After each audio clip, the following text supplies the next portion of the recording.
Strawberry streusel candle burning. Gross. Smells well, fire.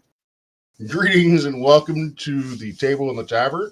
This is Leon Jenkins, One Gaming, and because we're playing some D&D tonight, I brought along some friends. We're going to take a few moments to go around the virtual table and introduce all of our compatriots. Of course, Cody, always already preemptive with it. Cody's icing his jaw tonight, not feeling too well. He says, "Hello, I'm Cody. I'm retired, and I've been playing various TTRPGs for 12 years. I got to say, Cody, you're like a broken record.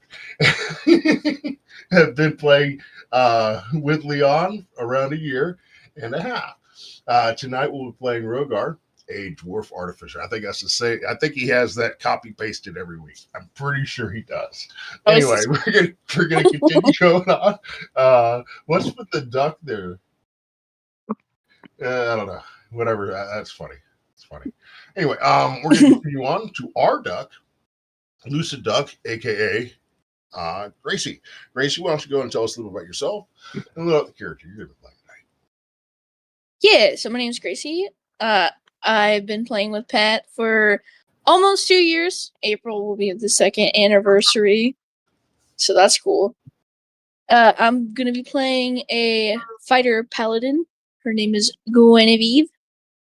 And just trying to keep my kids out of trouble. By kids, I mean the rest of the group. So we'll see how that goes tonight. Continuing on, we got Ryan. Ryan, you are currently muted. Why don't you tell Yes, us I am. And that's a habit of mine. If I'm talking to you and I see you're muted, I don't want you to start talking while you're muted. Okay. All good. Please go ahead and tell us a little bit about yourself, a little about the character you're playing tonight. Hi, I'm Ryan. I am studying to be a mechanical engineer. I am playing basically what is this world's version of an engineer.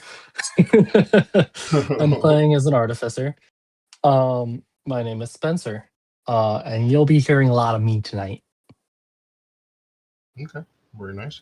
Continuing on, we got Andrew. Andrew, wants to tell us a little about yourself, a little about the character you're playing tonight. Hey, it's Andrew / Scrappy Dappy Doo. Tonight I will be playing the one and only Pumpernickel, Chase Dinger, and we plan to get into a lot of trouble and probably stress out Mom. Please stress out Mom. He refers, of course, to Guinevere. That is their AKA, I like to say party leader, what they call party mom. Somebody got to take care of them. Everyone's got one, right?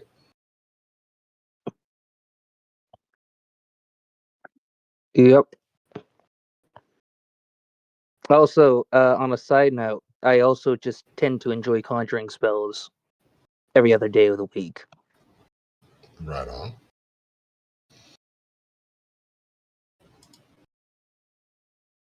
All right, where are you?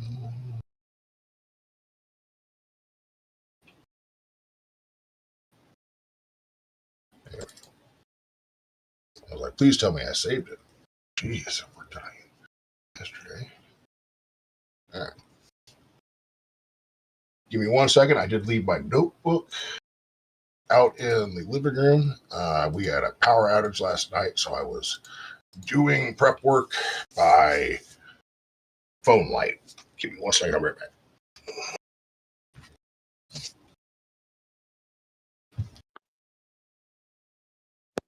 Yo, everyone say WDM for doing that.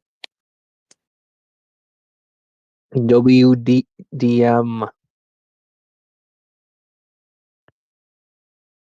Yo, W's in the chat.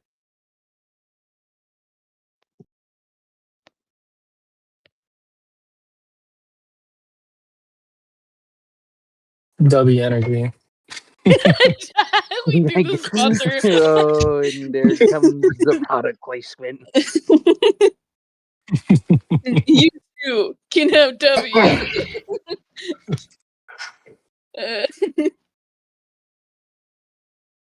All right. As we always like to end up starting our session, we're going to start off with a little recaps because we like to go take a step backward before we start going forward. So I find the best way to figure out what's going on is by seeing what has been going on. And the best way to do that is by asking my players, because then I can find out what's important to them about the story. Now then, who knows what we were into last week? Something about a tree. I almost died. That was a house. They don't. A lot of us almost died. Okay. Puzzles, kidnappings, fightings galore, basically. Right.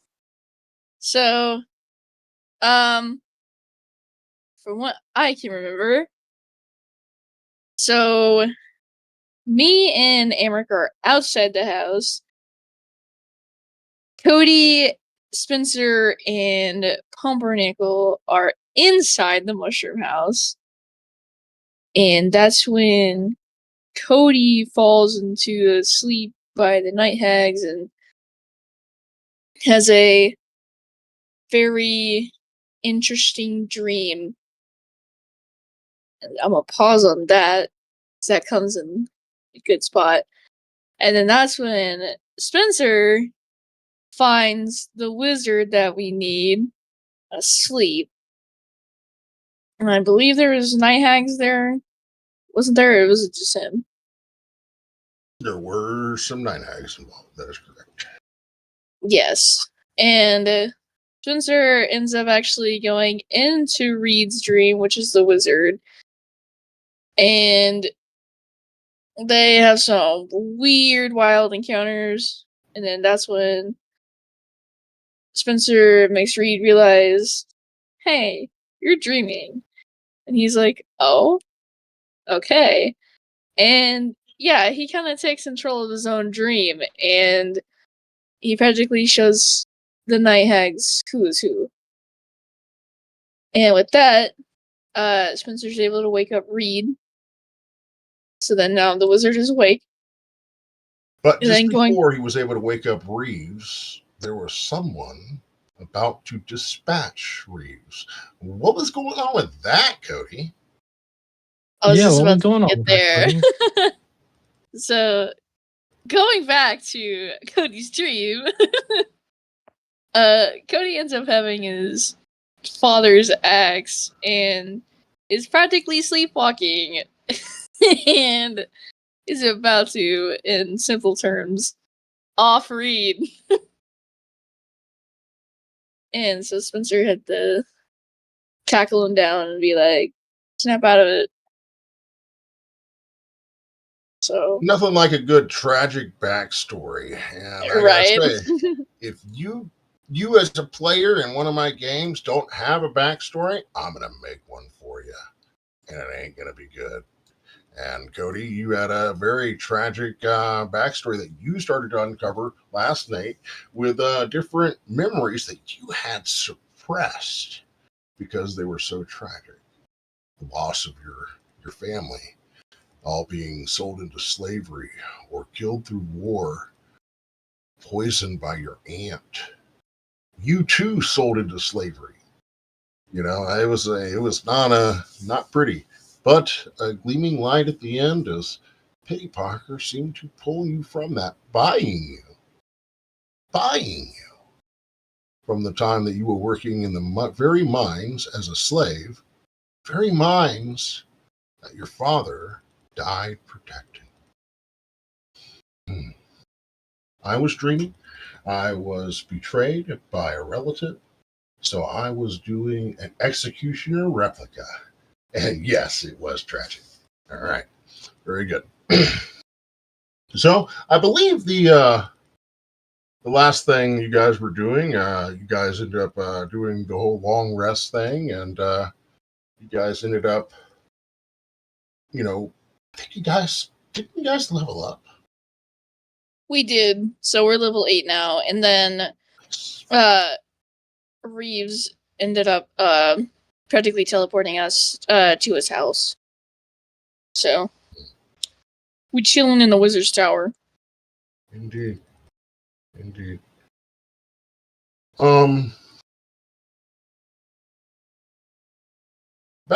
about sleeping and so forth.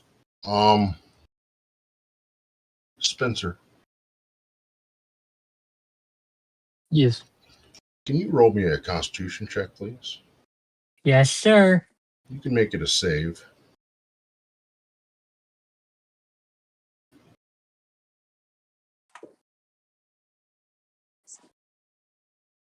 Just give me one moment, please.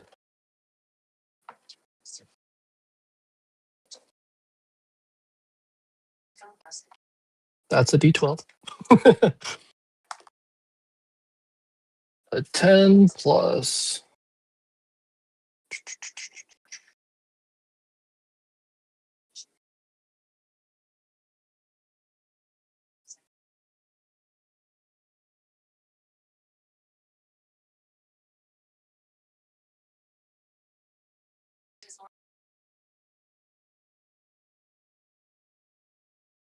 Constitution is 6, so it's 16. Nice. Okay, very good. All right. So Ryan, Spencer? you having your bit of a dream, and you find yourself a little bit restless. In your dream, it seemed your entire party had abandoned you and left you for dead out upon some desert island. No armor, no equipment, left you in the dust, just abandoned you. Why would they do something like that? But then, of course, you wake and there's your party. Sure, they had a good reason. Your pixie companion, newest pixie companion, Trixie, as you wake, says, "You sleep rough. Are you okay?" I think so. Just a bit of a bad dream. Very good. Very good. Gwen, Yes. while you're sleeping, you have a comforting feeling that someone's watching over you.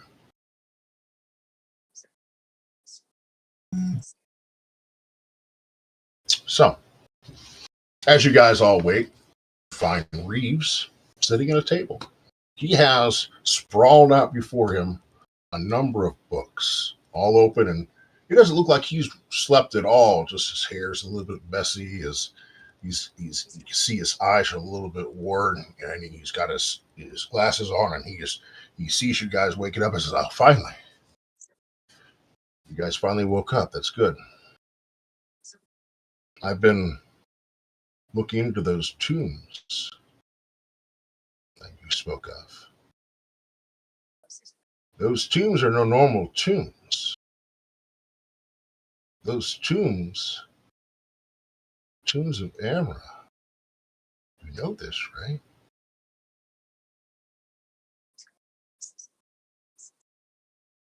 Yes. For what reason do you feel like these tombs are at unrest? Because there is a force that likes to use undead that's trying to uncover these tombs to kind of gain power.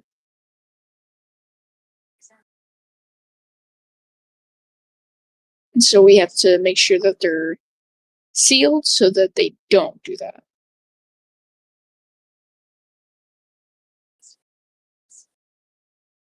He says, "I feel that this is much deeper, much worse than just some simple tombs. I believe that you guys are tied into something greater than yourselves, older than yourselves. Hereas what you face today did not begin in your time, nor even in the time of your grandfather's grandfathers. The roots of our present chaos reach back through centuries of triumph, tragedy, and divine ambition. To understand the world you now stand in, one must understand the war between order and chaos. A war fought not only by gods, but by the mortals they chose as their champions. Would anyone like to roll a religion check to see if you can glean anything about what he's talking about? Absolutely.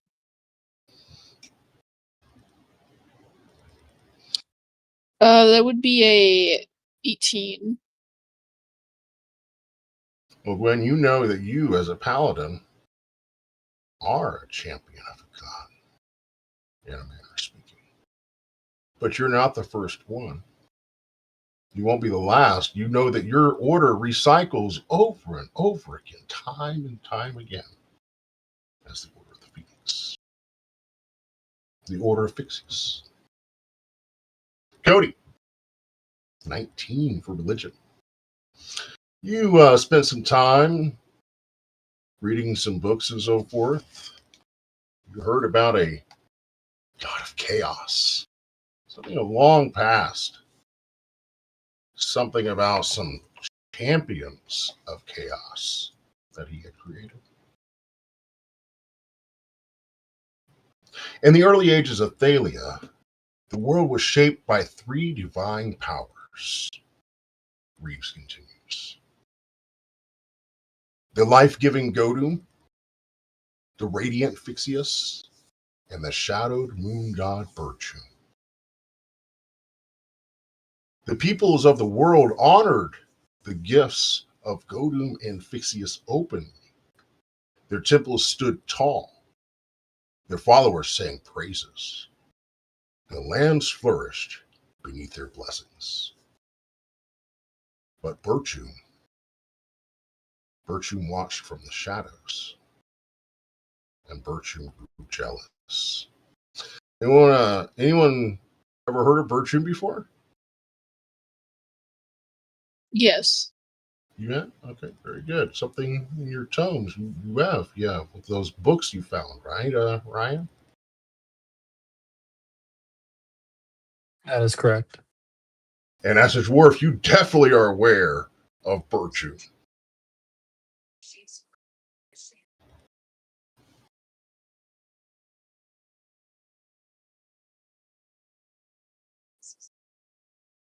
The dwarves had been shaped by his hand, Reeves continues.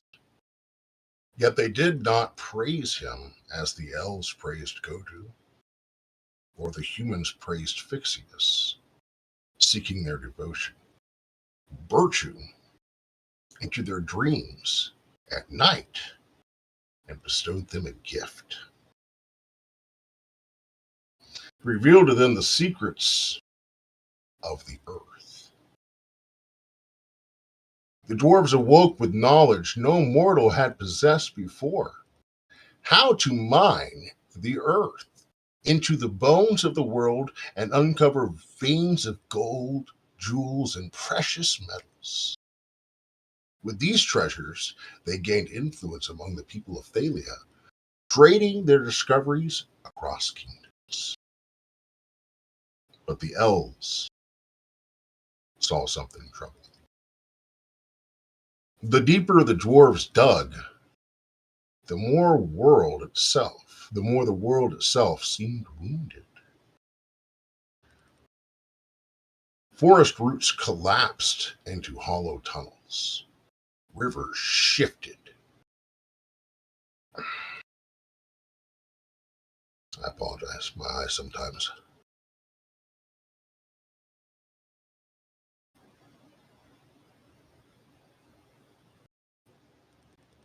Rivers shifted, and mountains were scarred by greed. Thus began the Great Divide. Those who coveted gold, and those that believed such hunger was blasphemy against the living world. And still Godum received no praise. The dwarves had become consumed by the wealth he had shown them. Yet not all dwarves forgot their benefactor. Among them rose one who remained faithful, Deimos. Would anyone like to roll a history check? Yeah, I don't know.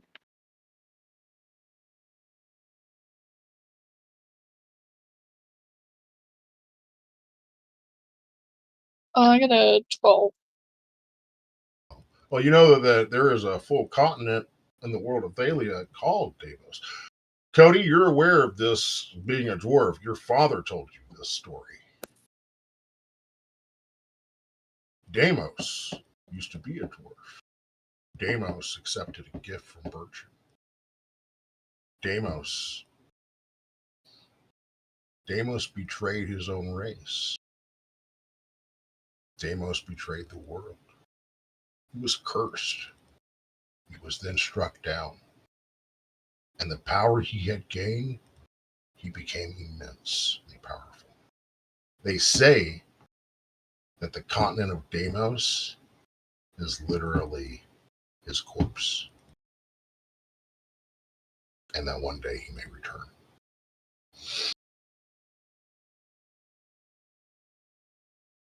Reeves continues. Seeing this devotion, Bertram granted him another gift within a dream. He taught Deimos the secrets of the forge. Through flame and hammer, Deimos shaped metals into wonders never before seen. With this knowledge, the dwarves dug deeper, forged stronger tools, and brought forth riches greater than ever before. Believing this gift worthy of reverence, Deimos forged a magnificent relic of gold. An image of the three gods themselves, and carried it to the great temple of Godum as a tribute. But the priests did not see reverence. They saw arrogance. Deimos was cast out. Humiliated and scorned, Deimos began to question whether Bertram's gift had been a blessing at all. Humiliated and scorned, yeah. And Bertram returned to him once more. This time, the moon god showed Deimos a darker truth. The forge could create not only tools, but weapons. Deimos forged the first blade, a dagger of bronze, not meant to shape the world, but to spill blood. Bertram gave Deimos a command that would change Thalia forever. Return to the temple, kill the high priestess of Godum, and Deimos obeyed.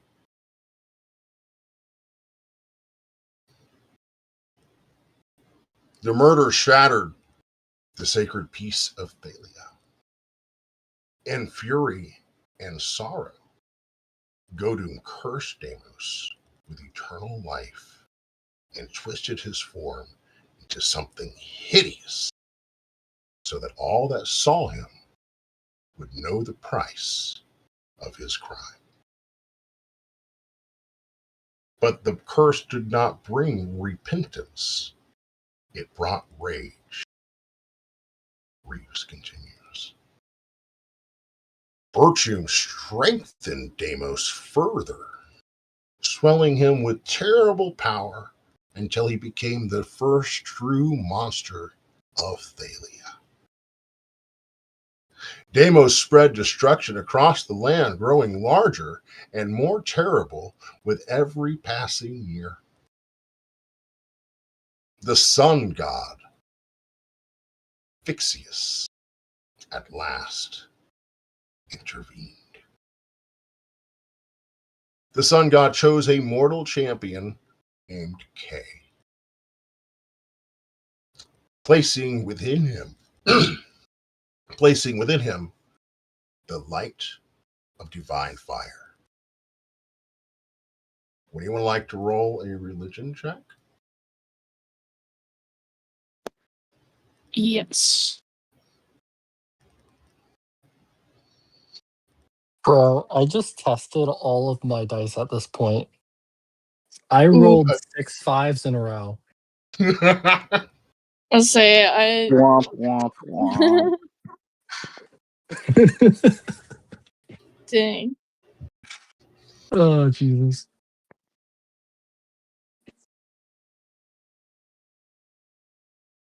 14 for Cody. Same here for me. 14 for Andrew. Anyone got better than a 14? I don't rolled a think- 14 technically. So, yeah, you do remember something about the story of the first paladins. You know, the first order of paladins, the order of Fixius. But K, that name seems, I don't know, seems obscure. I don't think you've ever heard it before. But and what about you there, Gracie? What did you roll? I rolled a 7. He says, within him placed the light of divine fire, otherwise known as the light of Fixius. Thus, their first paladin was born. Kay battled Deimos in a struggle that shook the world itself. The monster's body grew so immense that when Kay finally struck him down, Deimos collapsed into the earth and became the very land we now call by that name. Some still whisper that the giant corpse beneath those lands is not truly dead, merely sleeping. From that day forward, the Order of K guarded against the return of Bertram's darkness.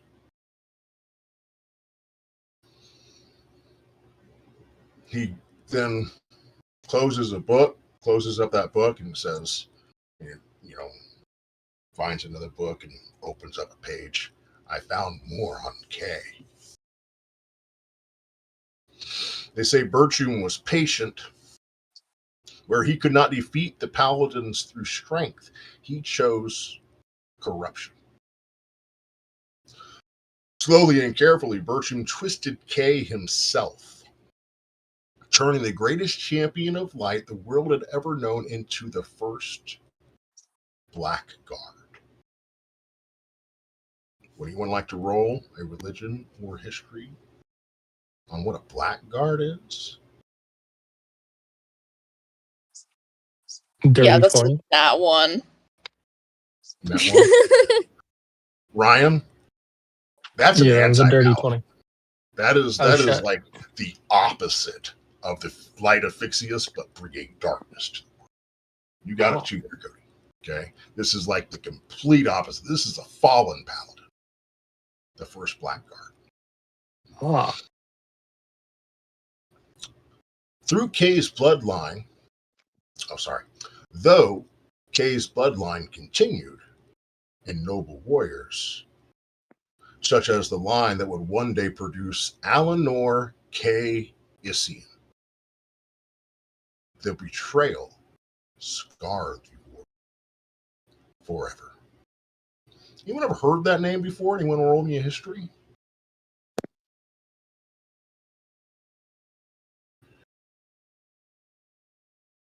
That's a 26. 26. And what did you say, Gracie? 19. 19. Okay. You guys have both heard of Alanor. He was the mortal enemy, all three of you have. Andrew, you roll as well, just to... I can go ahead and roll. Okay. Where are you? Make that a 12. Okay. Maybe you're not so aware of Eleanor. You know, not so much. The rest of you are. This was like you heard of this guy named Cal, and he lived in Aquilonia, and south of him was Stygia.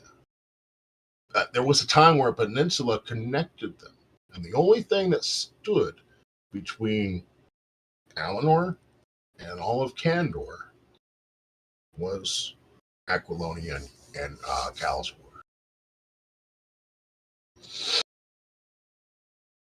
In response, Vixius raised a new champion from the northern lands, a warrior whose true name has been lost to time. History simply remembers him as, anyone know?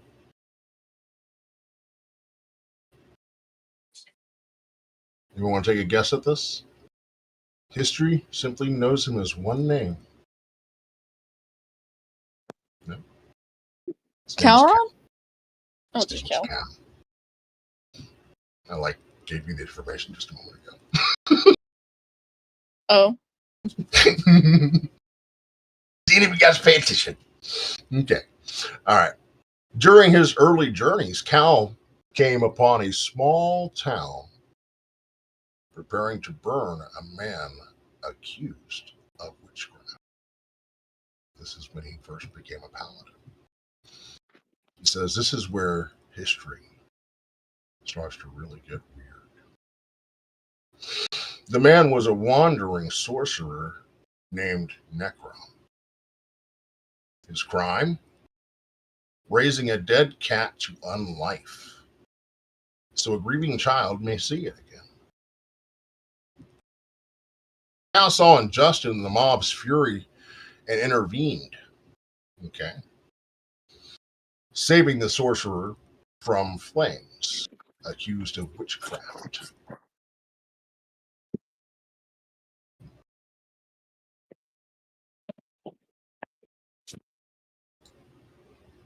Necrom, amused and intrigued, declared that he now owed Cal a life debt and would travel beside him until the favor had been repaid. But Cal did not need saving, Reach says. The light of Fixius guided his blade, and victory followed him wherever he rode. Eventually, Cal rose to rule the kingdom of Aquilonia, taking the throne through conquest and valor. Yet Necrom's debt remained unpaid. So when Cal's son, Calron, began his own adventures, the sorcerer pledged his debt would instead be owed to him. So the day came when Calron became an adventurer. And he closes that book and he finds another one. He starts opening that up, comes to a park. He says, Calron and his companions eventually faced the most terrible creature known to mortal legend, the Tarrasque. Their attempts to destroy the monster failed again and again. They used a wish ring, wishing the monster to die in so many different ways, but they all failed. At last, Necrom asked to use their final wish from the wish ring, with all but one charge expended. Reluctantly, the party gave him the ring. And with typical unpredictability, he spoke words no one saw coming. He wished that the Tarrasque was deathly allergic to him. Standing before the beast, Necrom demanded to devour him instead. When the monster refused, smelling something wrong with him, the sorcerer solved the problem for himself and teleported directly into the Terras's stomach. Moments later, the great beast died. But Necrom did not emerge.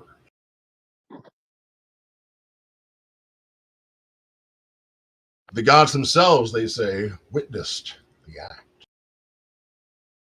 For such a sacrifice, mad though it was, they raised Necrom beyond mortality, granting him the status of demigod. Over time, the stories grew. The sorcerer who had slain the Tarrasque by allowing himself to be eaten became something greater still. Necrom ascended fully, taking his place as the god of chaos and magic.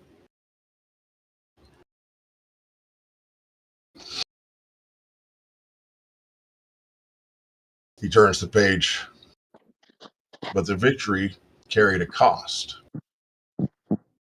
Calron had been struck by the Tarrasque's tail, leaving him gravely wounded and robbed of his memory.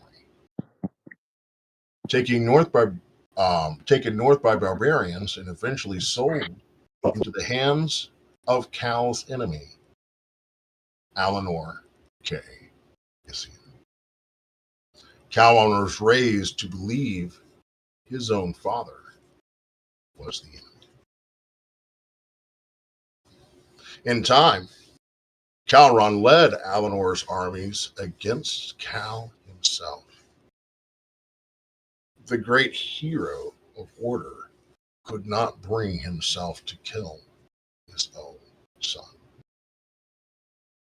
And that mercy became his downfall. Cal died, and with him the greatest defender of order the world had ever known. Died.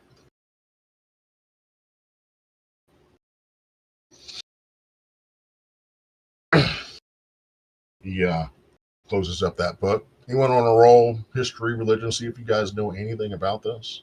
You guys are welcome to. You guys ever heard the name Necron before? Well, it's a nat 20 for 25. Yeah, you're familiar with Necron. I think you've even met him before. Cody, you were there. You met him before as well. On Gwen's Island. You know, when she became Calron's champion, aka you paladin.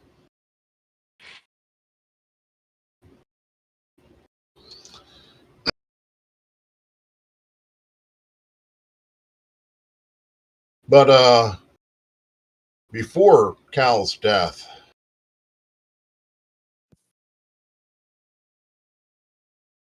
Cal and his dragon riding knights had forged a world.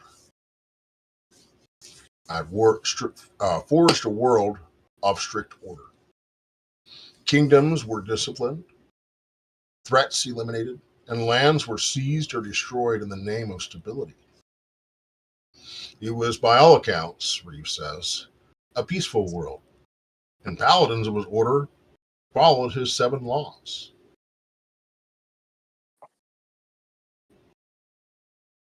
Turns to a book. Here are his 7 laws. Do you want to hear them? Yes. All right. The 7 laws of Cal. As sworn by the dragon riders of the Oath of Fixius, when the world trembled beneath chaos and monsters walked unchallenged, Cal, the first rider, bound the realm with 7 laws that Thalia might know peace. Law 1. The world must have order. Chaos is the enemy of life. Where there is disorder, bring structure. Where there is madness, bring rule.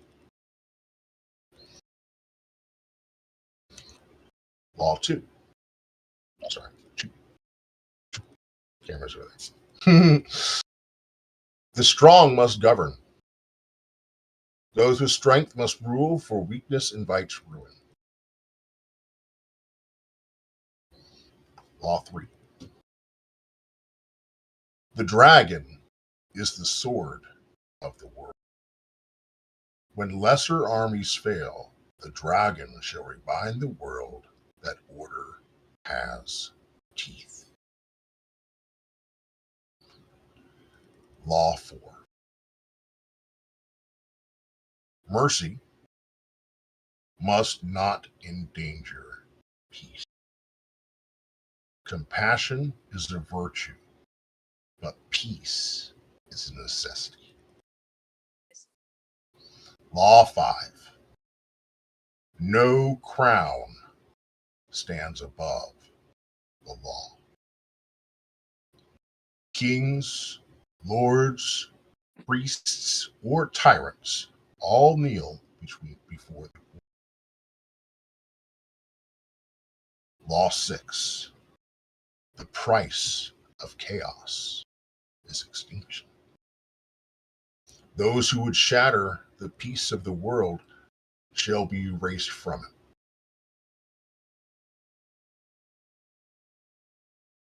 And then Law 7. The order must endure. When Cal is gone, the riders remain. When the riders fall, the law fades. When the law fades, the war again.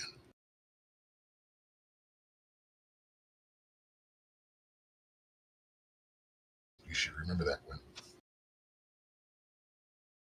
Fear not. I wrote all of that down.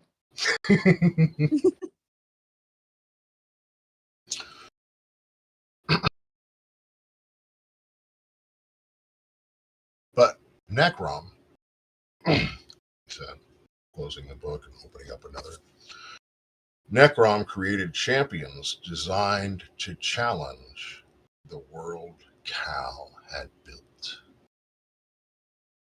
Foremost of them was Sephiroth, the legendary Dragonsbane.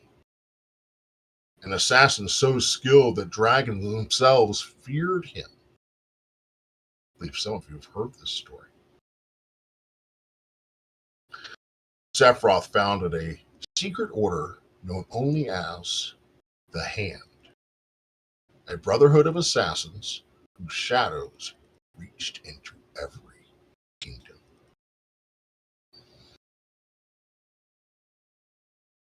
Through these agents of chaos, Necrom ensured that the forces of order never again grow complacent. It was Sephiroth, who ultimately struck down Cal.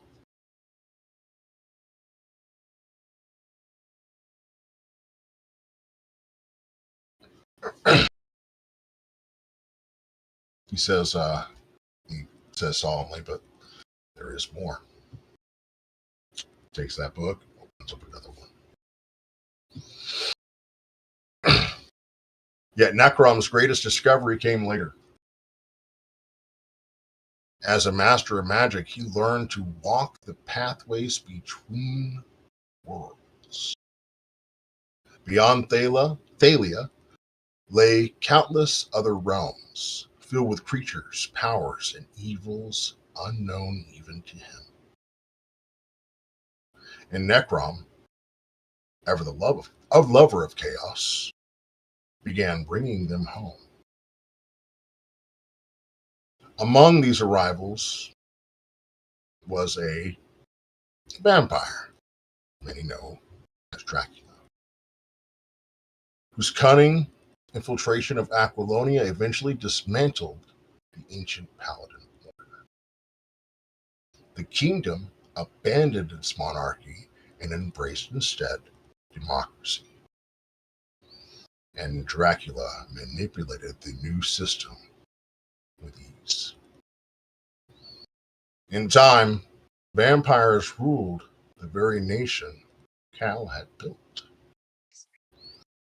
Necrom also brought another figure from distant realms, a being whose name now echoes the hidden histories of Thalia, a scholar, a wizard, a seeker of forbidden knowledge. You may know her as. Anyone want to guess? Lady. Well,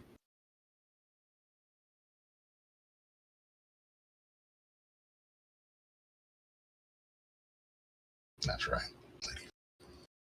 Thus, the world you know today was shaped not by accident. He closes the books. You see, by the whims of a god who believed existence is nothing more than a grand performance, Necrom watches the world the way a playwright watches a stage. And when the story grows dull, he simply introduces new actors. He says, what you are you sure that this is the path you want to go on? Because we're not dealing with simply some tunes. Even that is a small fragment of what's wrong with the actual world. The world has fallen into chaos long ago, and that chaos must find order.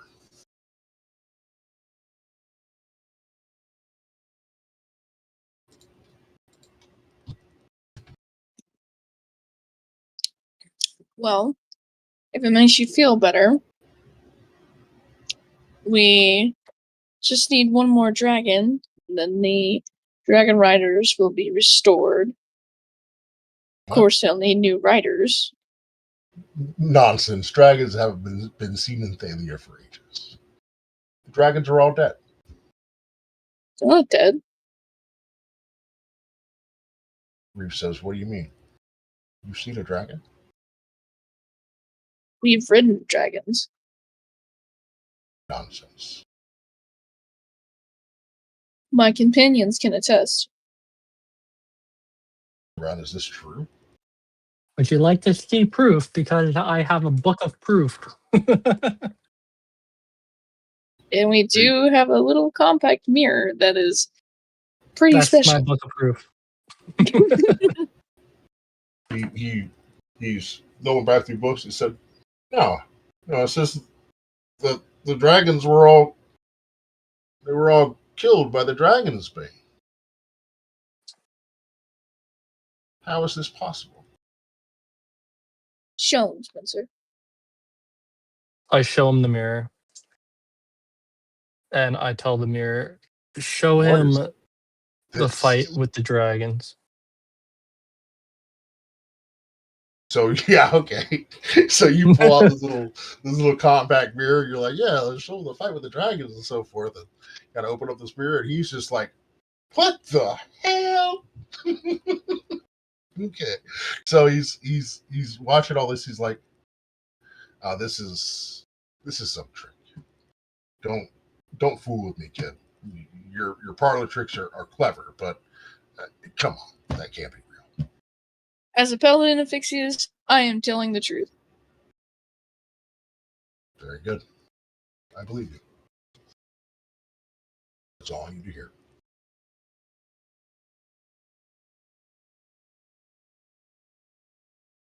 See, but there is something I don't really understand. See, I thought that all that was... See, something just seems to trouble me. How you're supposed to be a knight of Cauron? Paladin of his order?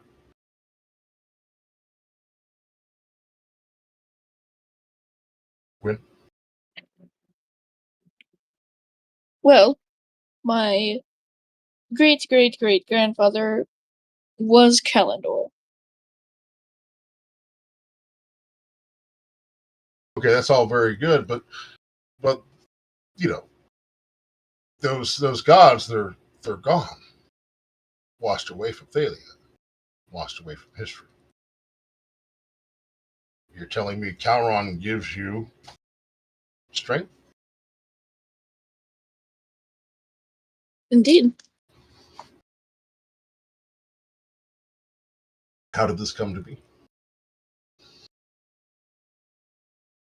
Well, when my father was tragically killed in an attack of our island by the vampires, I learned that there was a history of paladins within our family, so I took up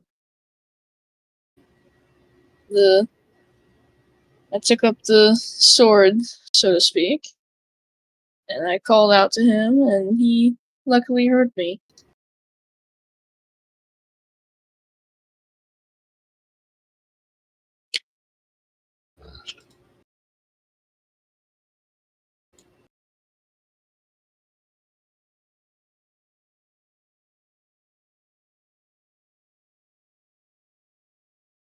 So,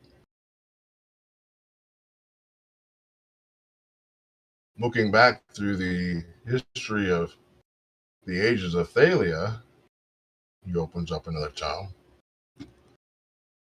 I do believe that the god you speak of is a guardian.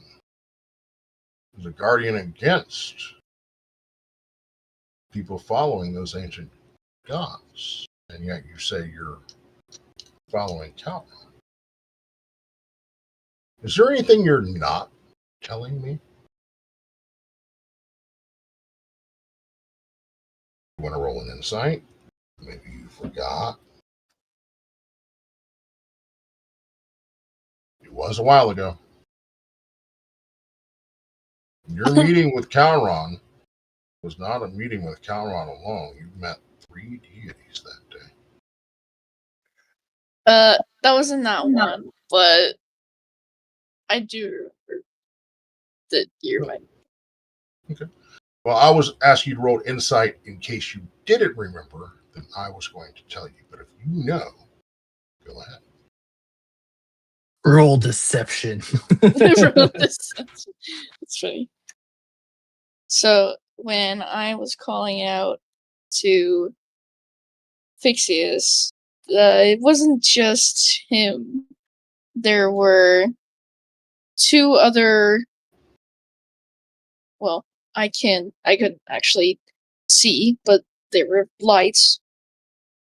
But there were 2 other lights there, so assumingly gods. And they were talking, and one was kind of doubtful, but one was kind of hopeful, and so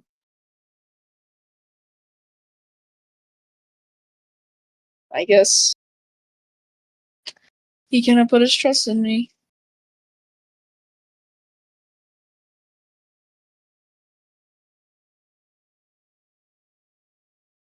Okay.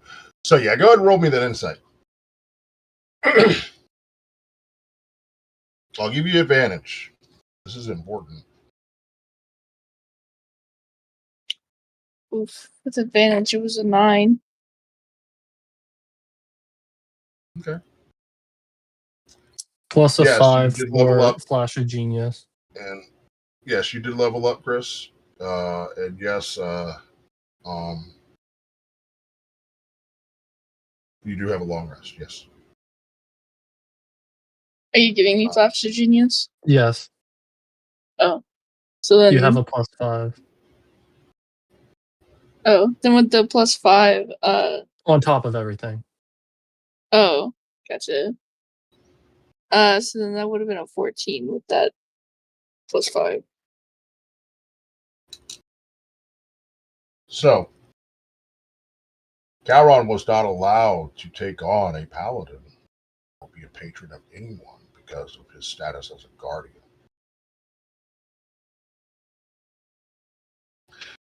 With him deciding to do that, Necrom and Alinor reminded him of that. And then Necrom made a deal with Alinor to look the other way After all, if Calron could have a new champion, then so could they.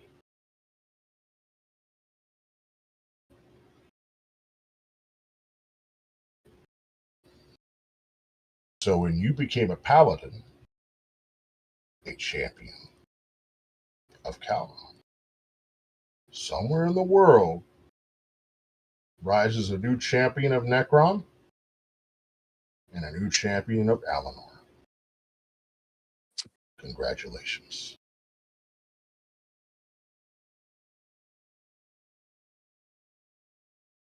Do you tell Reeves this, or are you keeping this under your hat? You want to keep the information to the person that's trying to help you? No, I was going to tell What's him. going on?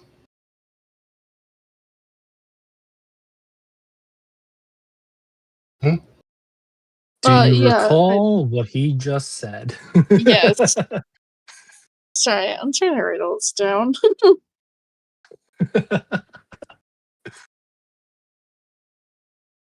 You done screwed us all. That's not true. I don't know that. After all, this world was already screwed. Oh, that's true. I mean, literally, everything I just read you, the world was already screwed. Yeah. It went from a world of order to a world of chaos. And now y'all are in it. Just like today. No, I'm kidding. It wasn't just you. You're just, what was the name of that movie? Pure Country. He got one of my favorite lines. I think it was Sam Elliott in it. He said, that little pile of bird crap, that little speck of white bird crap on top, that's bird shit too. Okay, you said when I became a paladin at Cal, there rose a champion of Necrom and who? Yeah, when basically when you accepted, okay, and they were like, you can't do that, but if you do, we'll allow you to, but that means we get one too. Basically, they made a deal. After all, they were the ones that were sent to prevent people from following those gods. Fixius, Odin, Virtue.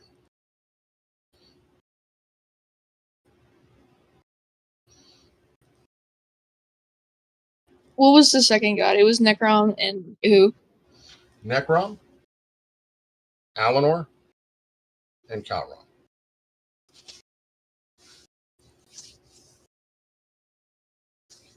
Okay. So yeah, I'm gonna tell Reeves that. You want me to just send you this PDF? I just have PDF of all this history of stuff.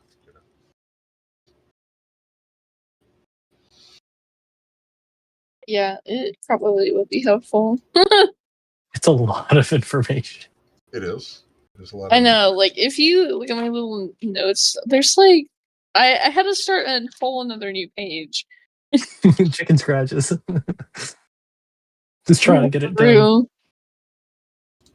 Don't even mention my hot Cheeto notes that I.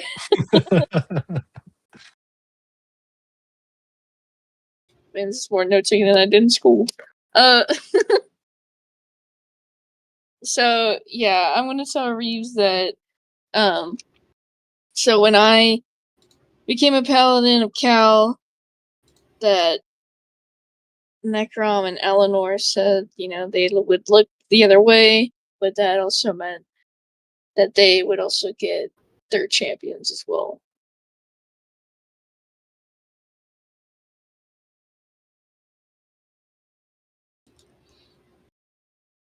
That's literally just everything I read here.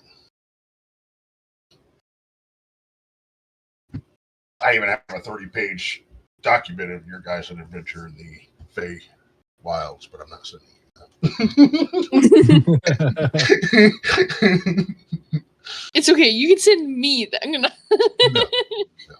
There's a lot of the stuff is dependent on your guys' decisions. So I won't actually transpire. This is my DM notes.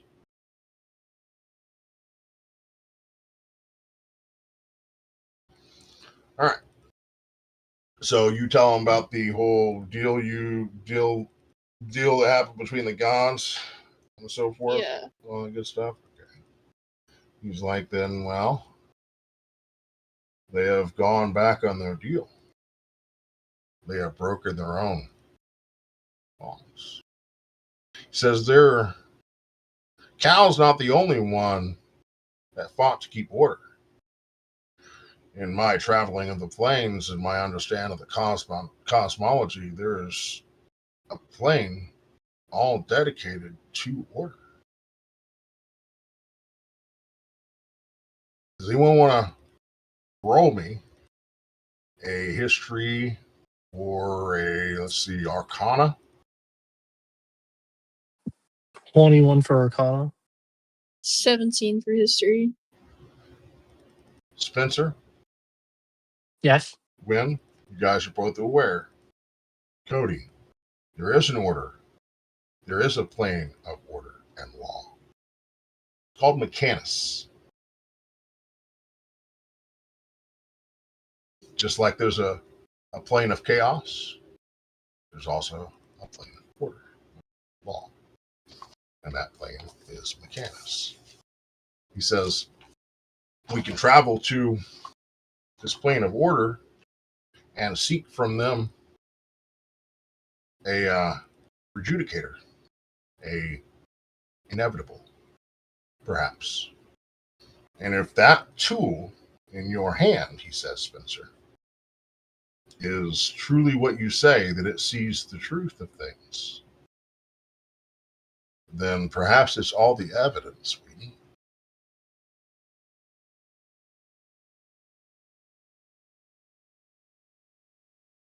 But what is that little thing? Let me go back, because you didn't tell him what that was. Okay, you just right. Thing, But so he's like, we just have to find the evidence to prove. Do I have a description of this or not? That is the question.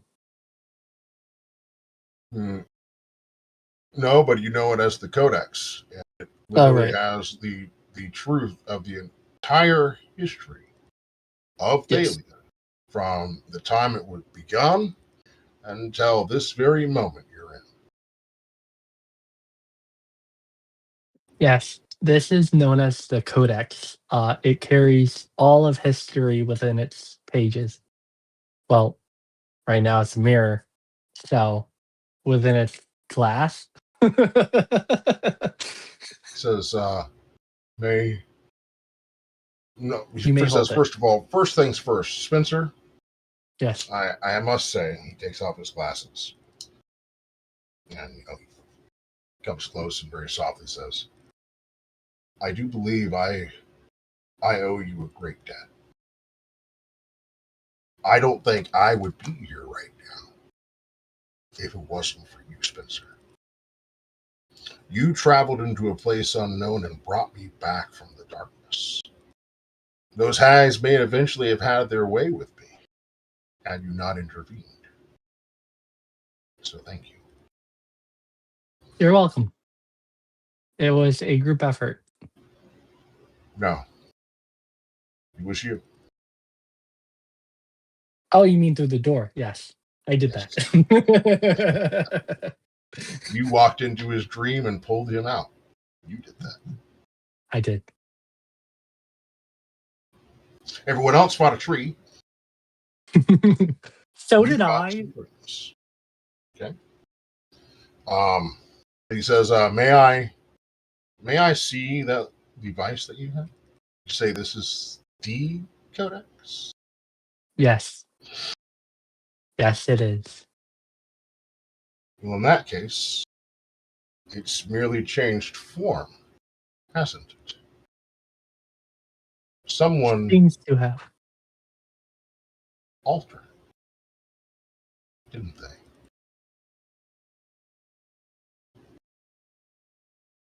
Yes, Lady Vaughn did. Yes, that's right. Yeah. So he actually looks back into a book and then mutters a couple words, does this, that, and the other, and the mirror turns back into a book. Okay. Great. He says, "Yeah, I believe this is what we need. But first things first. Spencer," he puts his hand on your shoulder. "Are you prepared to do battle alongside me once more? Because these Absolutely. night hags gotta go." Let's kill some hags. I like this guy. Spencer says, "Let's kill some witches." Let's kill them witches. Slay.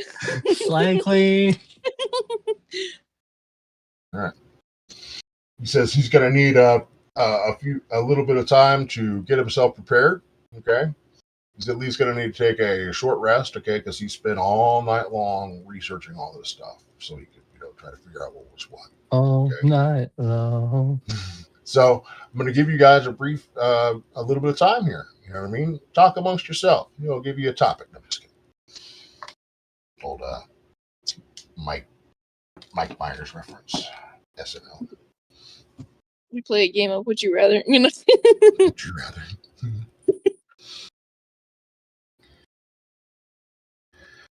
So, with that, and Chris, are you with us there, bud?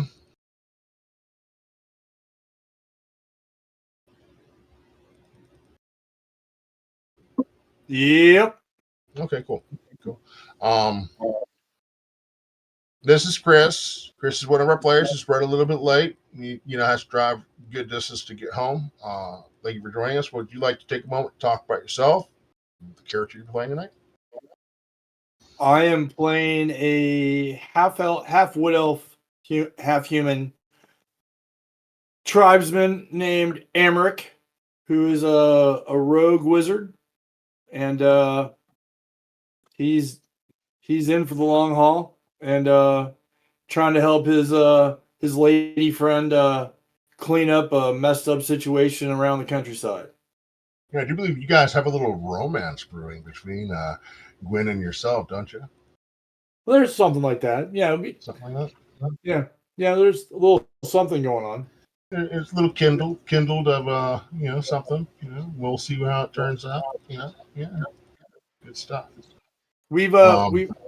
I've kind of told her I got her back for the long haul on this. We've had some sidebar conversations. All right, so Reeves goes and retires back to his room. He needs to take a little bit of a nap, he says, and get himself prepared, whatever. Take a little short rest. Give you guys some time, do what you guys want to do. Is there anything you guys would like to do?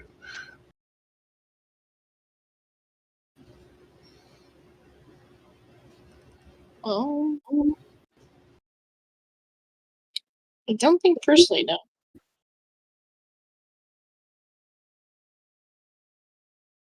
I don't think so either. You'd like to build a webgun. Okay.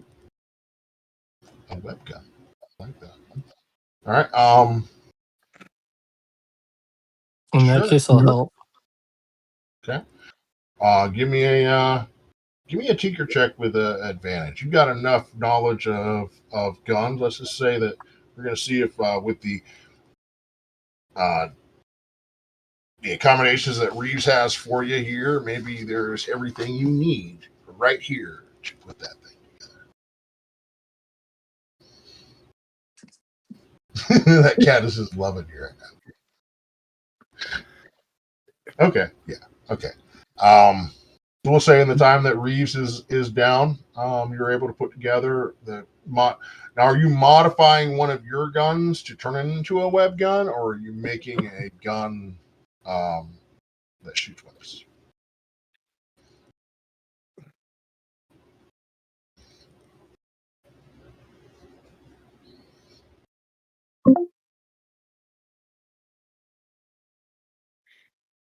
Oh, I assumed I didn't have much extra resources. I wouldn't perhaps be able to make my chain lightning gun here, would I?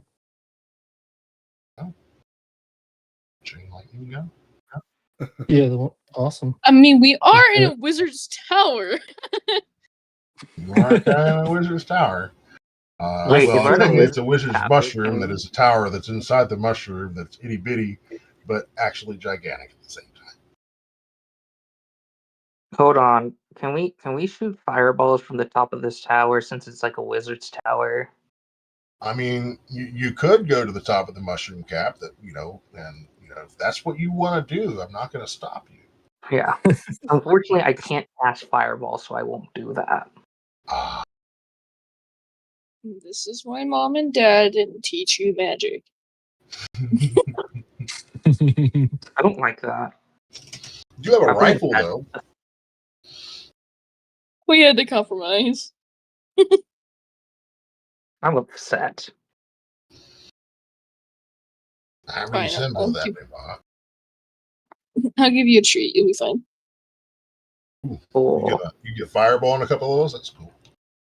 I wonder if Hito's wooden coin of summoning would work down here in the Feywild. Ryan, go and give me that tinker check. Yeah. I mean, technically, I made the blueprints for it already, but yeah. That is a 19. Very good, very good. I'm not going to trouble you guys with anything else. You guys have your lightning stuff and your web stuff. Your artificer stuff is a go. Awesome. Go Voltron Force. Okay. Is there anything else anyone would like to do in order to get prepared for this whole deal?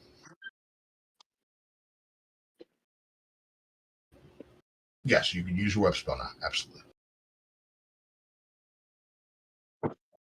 I mean, other than reloading guns and all Okay. All right. If we're in a mage tower, Amber's playing in the library. If there's a library that he has access to. Oh yeah, there's a library. Yeah, Is there anything in particular you're trying to search for? No, I'm just perusing books and seeing what might catch my eye.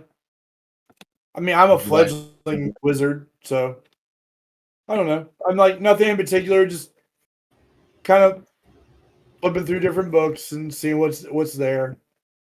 If I come across anything that piques my interest, you can let me know. But I mean, I'm not searching for anything in particular. Go ahead and roll me an investigation check. An investigation. Well, we started the investigation in the library, and it took us down to the butler's chamber. What is my investigation now that I went up? Let's see. So it's going to be a 16. All right. Find something. Might pique your interest a little bit. Some sort of Bible. A Bible? Bible of Godum. Bible of Godum. Oh. I remember that name. I mean, I do. Does Amrit know who Godum is? Let's see if you can roll a religion check. See what that pulls up.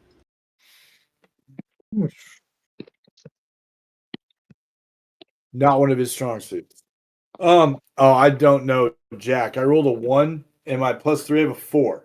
So I'm not real sure who Godum is. I mean, Would you like to find out by reading the book? Yeah, I'll sit down and pour myself something to drink and start flipping pages. Dude, you have now become possessed by Godum. So, from the opening leaves, the first quiet moment before shadow and flame, Godum dreamed of a world that would grow. Where her thoughts touched the void, soil formed. Where her breath lingered, seeds learned patience. And thus Thalia was not spoken into being, who was nurtured. Fixius gave warmth that growth might quicken. Virtue gave night that rest might be known. And Godum loved them both, for even endings give meaning to beginnings.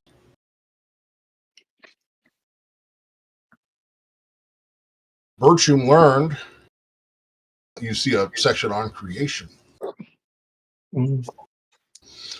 Virtue learned how things decay. Godum learned why they must endure. She watched the world bruise and heal, watched love bloom, fade, return unchanged. And she knew then, creation is not an act of making. Creation is an act of remembering, deserves to remain.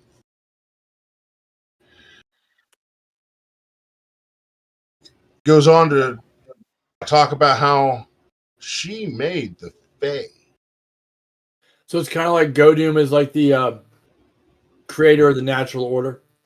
You got it, buddy. She's And essentially Mother Earth. so it's kind of like not good nor evil, but like kind of like a protector of like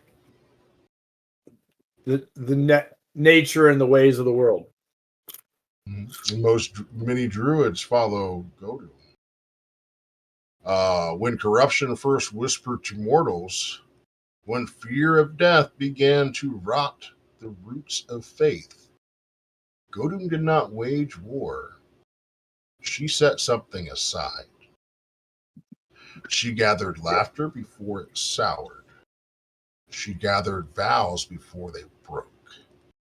She gathered beasts before they were named monster. And she placed them where time would turn in circles and memory would grow wild. She created the Feywild. Huh. Very cool. It's kind of, so this deity is kind of like the one that most of the Fae worship, or at least pay some sort of homage to. Right. There you go. She is Right. basically Mother Nature. To the well, there is more if you want to continue. A bit more. I will. I guess I'll continue. I'll turn the page. Okay. You see a section on the druids. To the druids, she said, when the world hardens, walk elsewhere. When faith becomes law, become wind. Thus the Fae became a sanctuary, not from danger, but from corruption.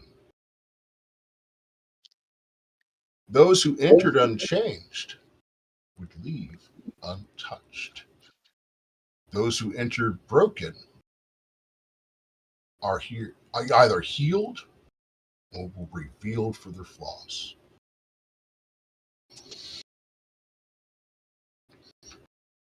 Hey. There's a little section that happens to refer to virtue. Talks about balance. It says virtue claims all things must end. Godum agrees. But she teaches this truth instead. Not all things must end the same way. Some end as graves, and some end as seeds.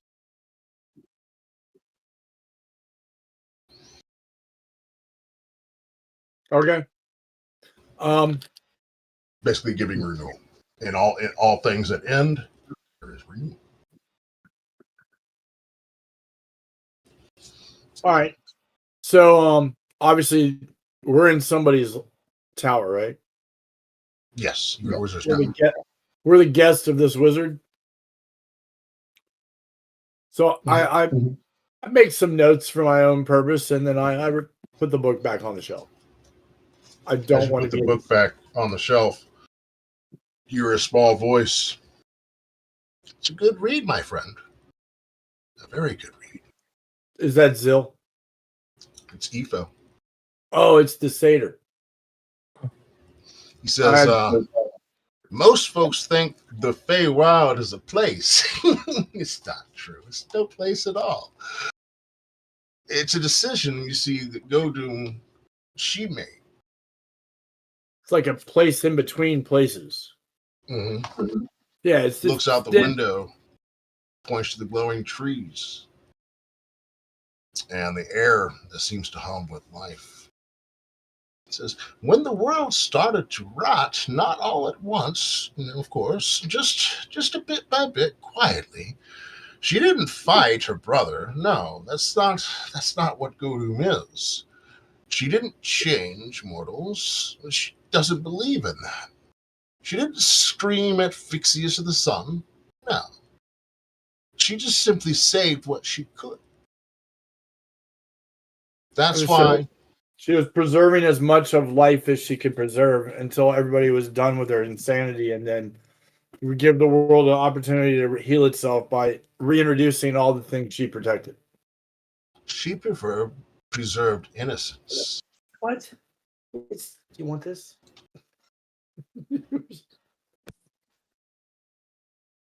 This is where laughter went when it stopped being safe. Promises went when kings started breaking them. When nature hid, when mortals learned to conquer instead of pretend. The Feywild isn't here to protect you. No, he won't do that. He smiles. It's here to protect what you might become. Save you from yourself. He turns to Cody and to Spencer. You have much rage within you, but I've been to your world and I've seen what you have had to endure. Just know that peace is still obtainable. Do not give way to rage, my friends. Embrace peace and love. Reeves pops up. Yeah, Sifo, you are correct, old friend. But sometimes you have to do what others are not willing to. Stay here, my friend. Tend the house. We will return. What we were about to do, this is not for you. Turns to Trixie. Stay here where it's safe. We will return. And with that, Spencer lifts up his nose from a book about night hags and is like, "What? Are we leaving already?" oh, you look up. Oh, you're looking. Okay, you're researching night hags. Yeah. Okay. All right. Yeah, that might be a great idea. I might join I joined the little guy in that same. That would be a good idea. Okay. Especially if we're going to fight one or more. Yeah. You did say plural. They say that night hags used to be, well, they weren't always witches or hags. Some of them used to be beautiful, but they were corrupted. The same way Bertram corrupts all things. And these night hags, well, they became the heralds of Bertram. That's why they steal into your dreams the way their master does. They will tempt you and corrupt you into doing evil, despicable things. Things that would not normally be yours to do. Right, Cody? Cody knows about that. He just experienced it last week. Yep. Okay. He almost killed Reese because night hags gave him a reason to kill. To kill someone that could not defend themselves while they were sleeping. Yeah, he was all about it. He was about to murder that chick in her sleep. But of course that chick was not a chick at all. He was Reese. But they also have different instruments. They have some funny magic. And when they're together in a coven, magic's more powerful. They do, of course, have the ability, as you've seen, to travel to ethereal realms. They use this tool not only to escape danger, but to affect you in your dreams. In fact, as you're reading this, you believe that dream you had last night may have been some sort of influence or lingering influence from the dream you were in the other day.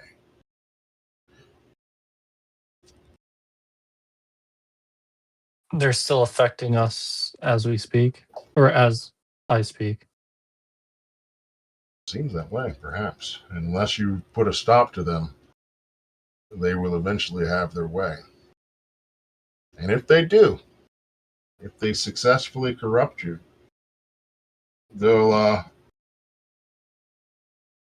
eventually sell your soul. Sell your soul to the highest bidder. A corrupted soul is worth a lot in hell. I relay all this information to the group on all my findings in this book before we head out. Okay. So that we're all on the same page.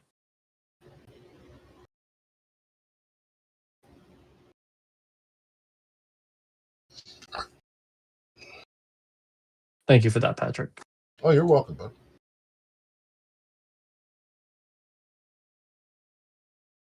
So, question: with that information, is it possible for me to make little, kind of like, oh, what are those called? I cannot think. But it's like, putting my little holy symbol either like on a piece of paper or whatever, and then like giving it to them. Wait, one more time? Like, am I able to like, like Bless us draw with your holy power? kind of, but like kind of like make like little like paper, I don't want to say totems, but Talisman? like, yeah, kind of like little talismans. You want to make origami holy symbols? Is that what I'm hearing? I don't know what that is, but sure. It's basically folding up paper into different shapes and so forth. Is that what you're talking about? You're talking about just like drawing up a symbol.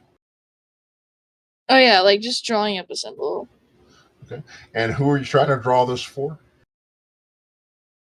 Like everyone in the party, so they each have a little talisman. I mean, it's worth a shot. So why not? But you can also, I do believe, Protection from good and evil. right. So you have bless. You can bless up to 3 creatures within range whenever a target makes an attack roll, saving throw. Before the spell ends, the target adds a 1d4 to their attack roll or save. Using a higher level spell slot, you can target 1 additional creature for each spell slot above first level. It means you could successfully bless each person in your party with a 2nd level spell slot, which you don't actually have yet. But you can bless everyone if that's what you want to do. Yeah.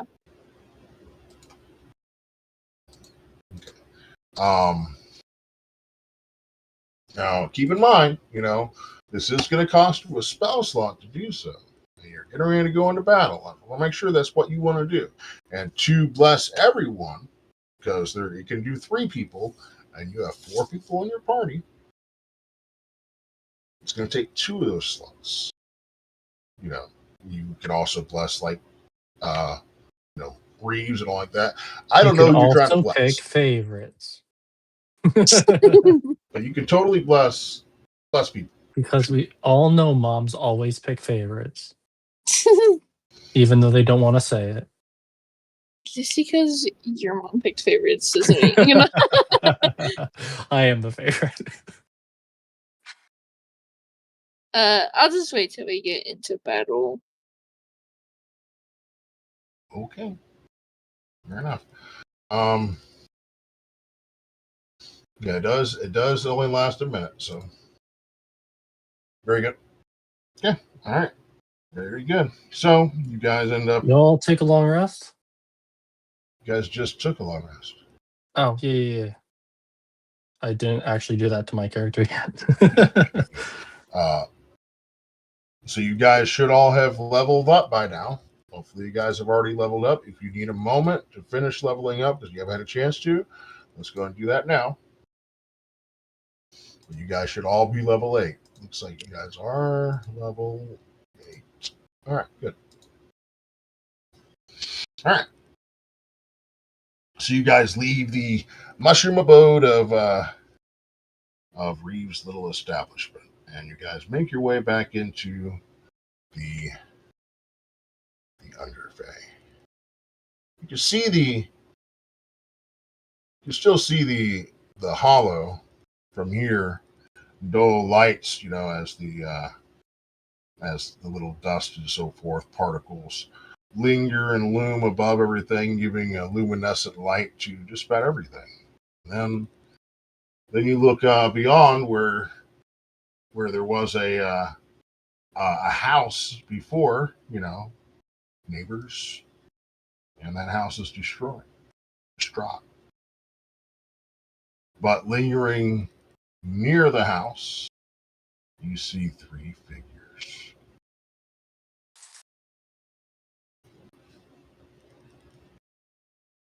How far away are they? We'll say they're like 300 feet, give or take. Can I tell from here that they are the Night Hags? You can roll me a perception check if you want. Sure.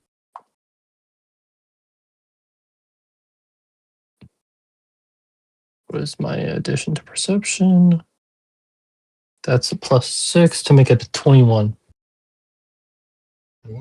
Yeah, you believe these are the hags. Guys, stand back. These are the hags. I'm going to try my new gun, and we don't want to be near them when I use this. So I'm going to move up about to a range of, let's say, 100 feet of them.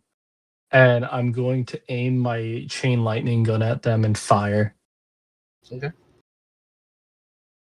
I believe chain lightning is a dexterity saving throw. Okay. Roll for the match. All right. Are we going by the rules of chain lightning? Because I believe it is technically a 6th level spell. Okay. Yeah. Roll it. Awesome. Let me just pull up the doc because it's not showing up in D&D Beyond right now. 10d8. Let's do this.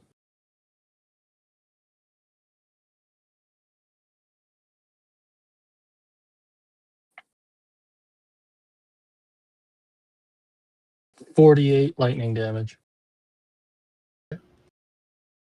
48, is that correct? Yeah, 48. Okay.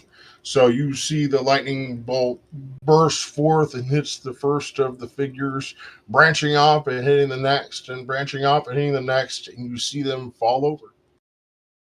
And then you hear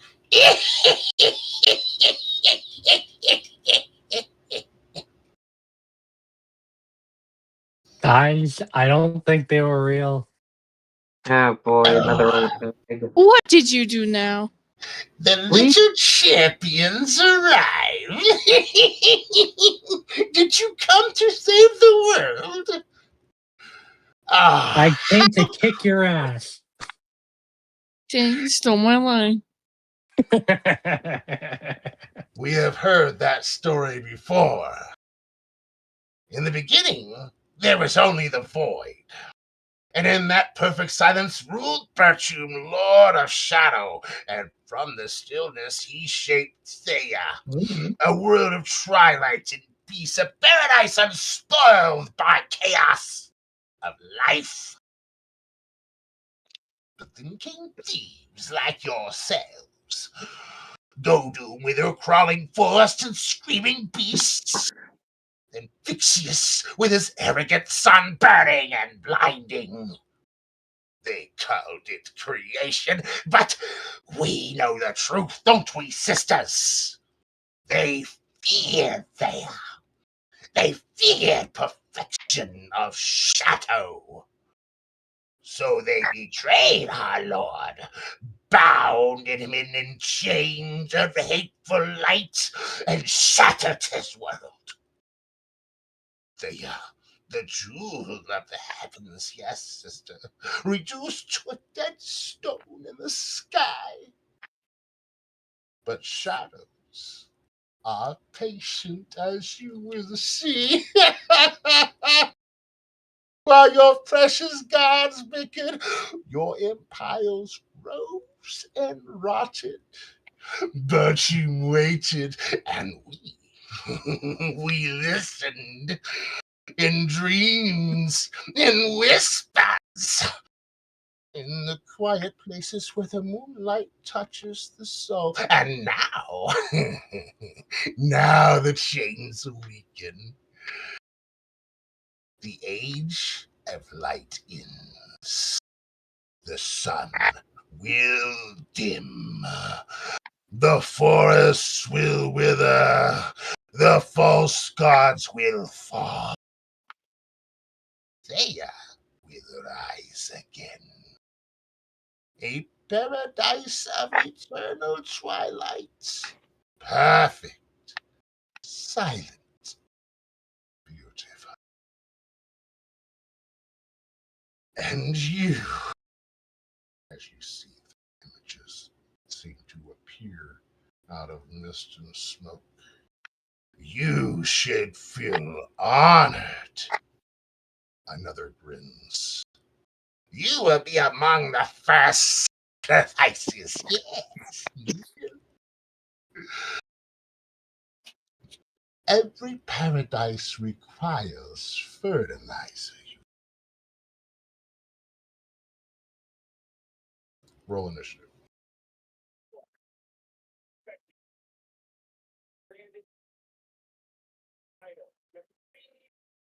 That is so peanut. That's exactly what I thought of when you were talking. I can't think of nothing but Hocus Pocus. Thank you. Just sisters.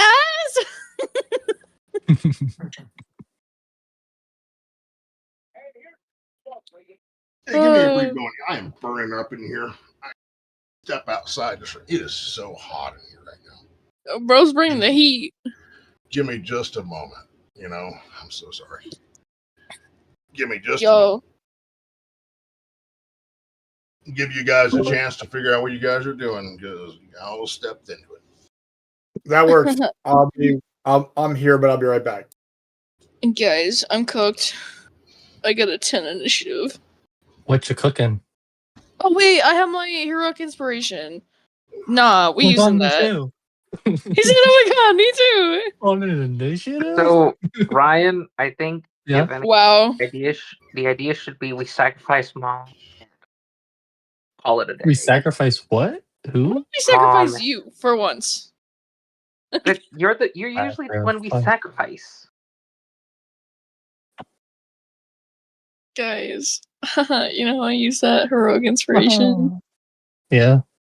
I only get like one more. And now it's an 11. Great job. Alright, this dice is banned for tonight. We're That's going back to the... I already rolled my dice, all of my other dice, just to see which one was performing the best because all of them were doing fine. Dude, that was literally me like 2 sessions in a row, dog. It was bad. Yeah. I was genuinely like, dog, what is up with my dice? Like, I'm about to buy new ones. Maybe it's not the dice move, it's you. Alright, so we're sacrificing this kid, right? I mean, we could always sacrifice Chris. No, it's Dad. I need Dad. I don't know. He hasn't had a life-threatening thing where he's actually almost died happen, so he'd be a perfect candidate. It's called being with me. You know what? That's fair.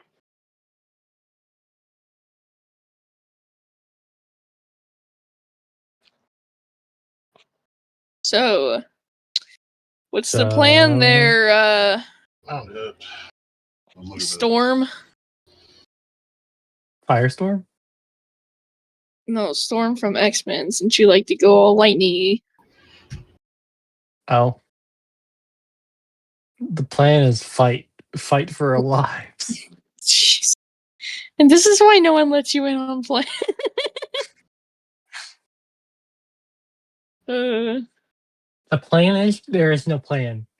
Fight, fight, fight, fight, fight. This is why Mom doesn't have you. This is why Mom doesn't show up to half the sessions. Hey. I just got to use a restroom real quick. Figured I would go outside and cool off for. What? Did I strike a nerve? Mom. Yo, low-key, Look the at urge... The urge to make a Deadpool character would be so funny. Just the witches try to intimidate and just... Okay, yeah, cool story. Now when do we fight?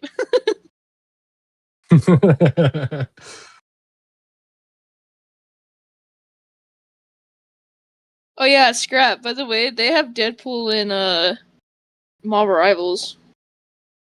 Finally, some culture with that game. He can be played any class. Nice. I mean, of course he can. It's Deadpool. And then they added Elsa Bloodstone. Not bad. Love the Yeah. love little gif of Ash. Come get some.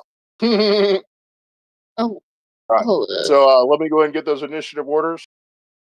Does anyone have over 20? I don't think Chris is back yet. Okay, we'll just wait for him to get back. What were we Sorry, rolling again? I was Initiative. just burning up.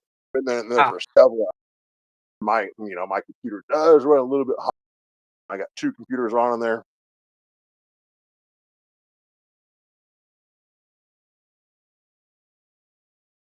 I tried to run my AC too loud because I don't want to hear with what I'm doing.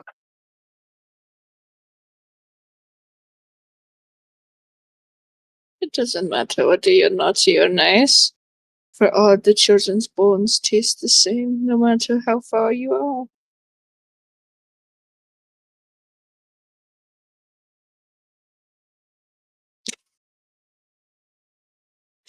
Not the dead silence after that. Cricket. What's that?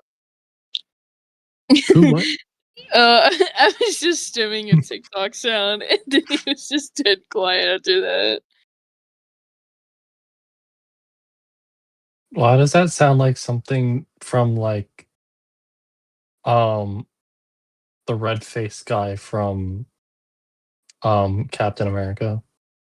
Some of the Red Skull. Yeah, the Red Skull. Who looks like the Red Skull?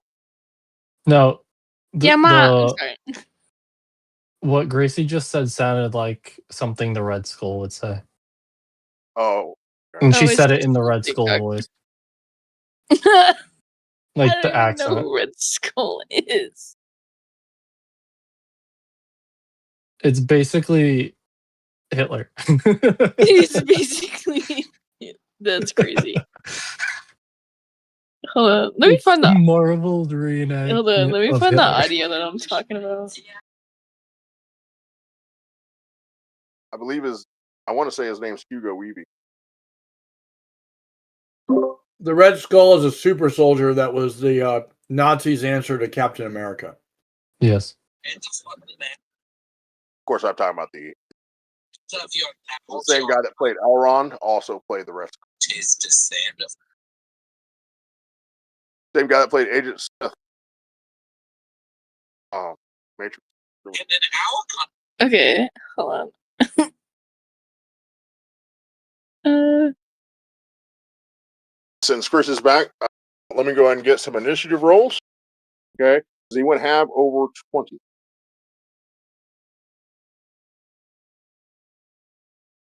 Does anyone have over 15?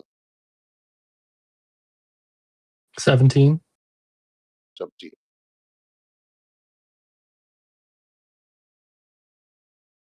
I have a 15. That's the audio that I'm talking about, by the way, if you get a chance to watch it. Amric has a 15. Okay. Does anyone have over 10? I have an 11. Ooh, you just made it. Right. Welcome to the club. Sorry, I didn't realize Chris came back. We were naming off our initiative scores. I rolled a dirty 20. Nice. 20. But for your attitude, you're going last. Damn, okay. I mean, the last time I went first, I died. Died. Mom Oh, says that was no. my turn. You just said dirty 20, correct? Yes.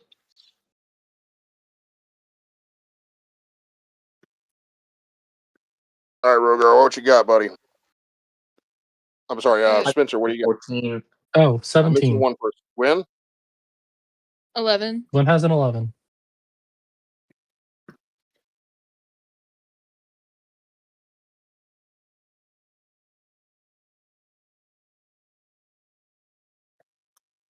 Did you roll for All right. yourself?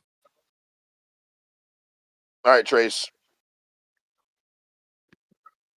See these three figures begin to emerge from darkness. They're not alone. See six smaller figures begin to appear out of a burst of fire. Smell a bit of sulfur in the air there, Gwen. I'll give you that. Okay.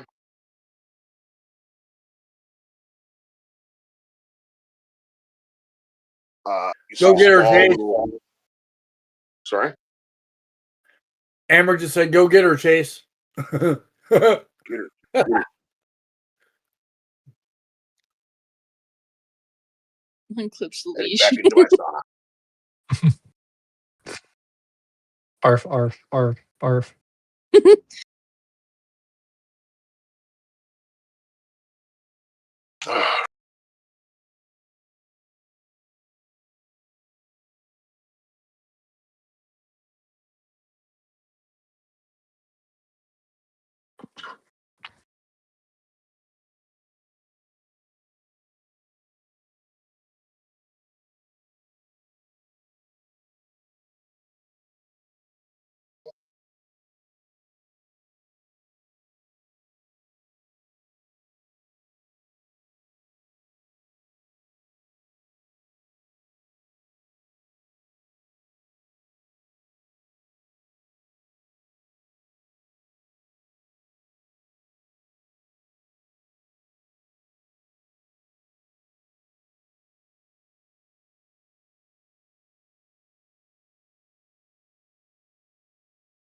The silence is deafening.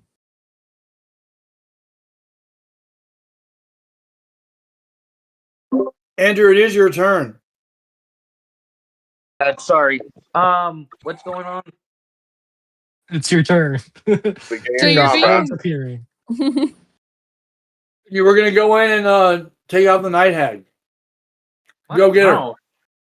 Go get her, Chase. What? No, Push no. up. My action let everyone else go before I do anything. I want to see how everything plays out. Okay. You are now being seduced by a night hag. So the Come on in, big all right, boy. let me switch. powered. Okay, so the 3 night hags appear. Okay. And then 6 other figures also appear, a little bit smaller. Okay. Red. Small wings, small horns, long, slender tails. Anyone wants to roll an Arcana, they can. See if they know what this is.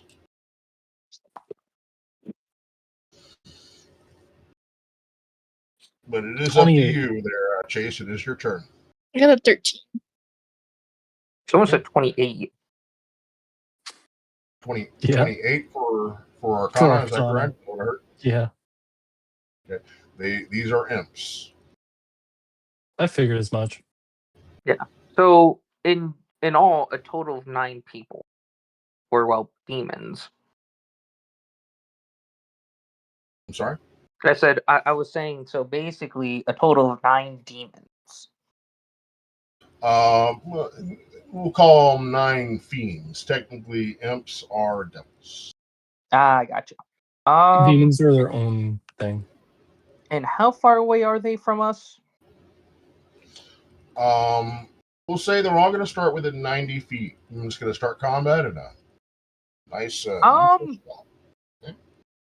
Yeah, I'm gonna go with what I originally said. Then I'm gonna hold my action. Let's see what they do.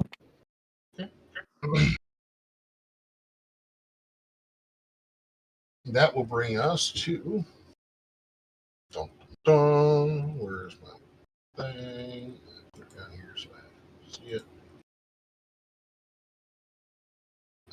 Okay. Chase and then Spencer.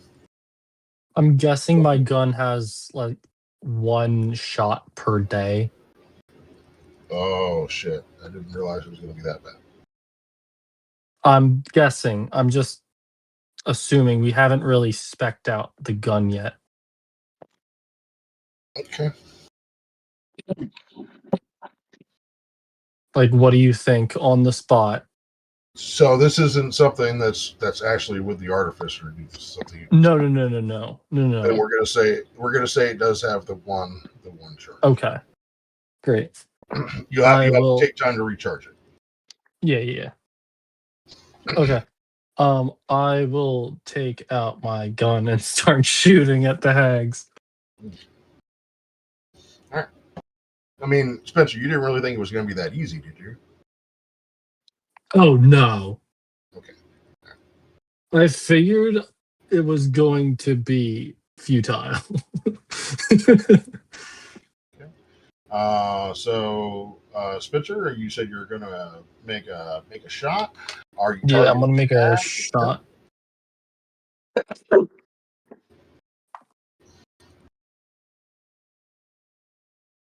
Does a dirty 20 hit? A dirty 20 will hit, but I don't know your target yet. One of the night hags. I'll say night hag number 1. Okay, that's exactly how I have it written down. That's how I always do it. Okay, so yeah, you hit and night hag number 1. For 15 piercing. 15 piercing. Is this a match? I'll shoot again. Yes, it is. Okay. It's a +1. Very good. 21 or 22 for another 16 piercing. Same guy.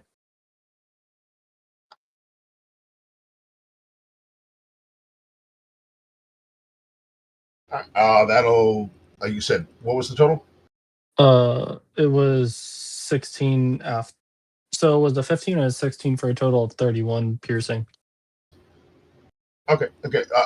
What was the second attack? Oh, the second attack was a 22 to hit. Very good. And what was the second damage? It's a 32, 16. so it had to be 17. Be 32. 31. It was okay. for 16. Yeah. Is that going to end your turn? Yeah. Very good. Okay. So, Amric, you see the hags appear. Chase seems to be not sure what to do, but Spencer's all about it. Starts opening fire. Shoots one of the hags twice. She She reels. Ah! It's your turn. Oh yeah, Chase is a coward. He doesn't want to gain their attention. We understand.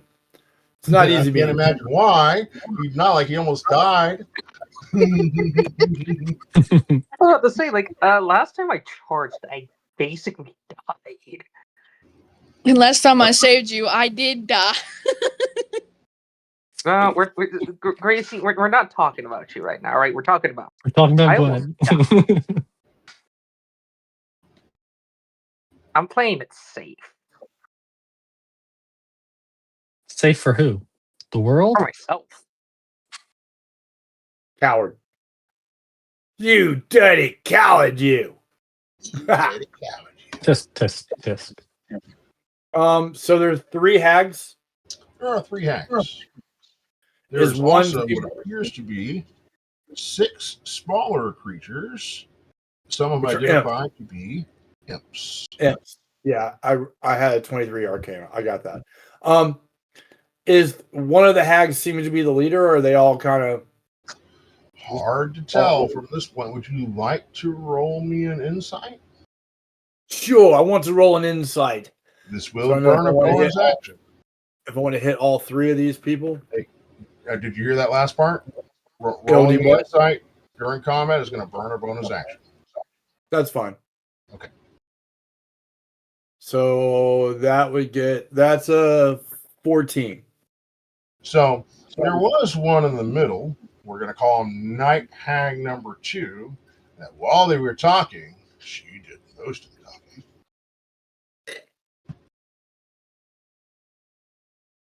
Right, sisters? Yeah, she seems to be perhaps the ring. All right. Don't really know. All right, then I'm going to use a cast Scorching Ray. Okay.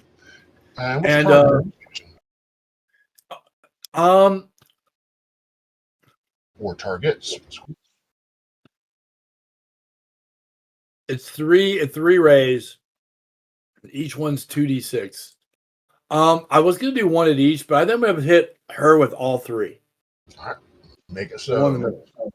So I can roll 3 times, right? Yes, sir. All right. First roll is a 13. All right. Second 13 roll will not hit.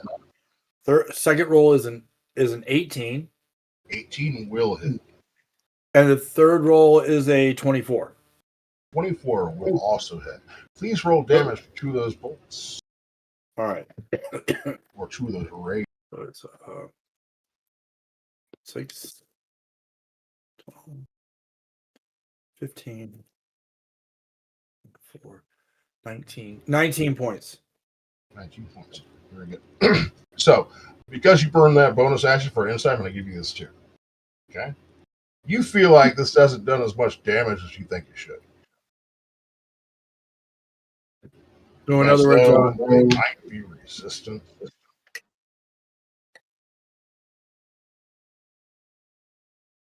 Resistant to magic damage. Interesting. Well, the Scorching Ray is considered fire damage. So is it resistance to fire, or they have a base magic resistance? Okay, that's a great question. Spencer, earlier today, you were looking through some informations and so forth, and you shared some informations with Emmerich, and you're like, oh, that's right. They're fiends. Oh, okay. Yes. All right. Cool. Either way, that ends my turn. Okay. All right, very good. After Emmerich, we're going to come down to Rogar. Rogar, it is your turn. I'd like to see what you're doing. Let's take a look.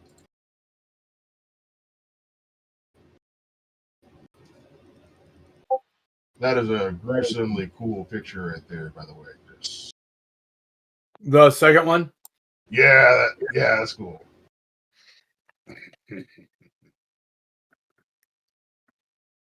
You shoot Hag 2 for a natural 20 for 28 points of damage. Is this a magical weapon?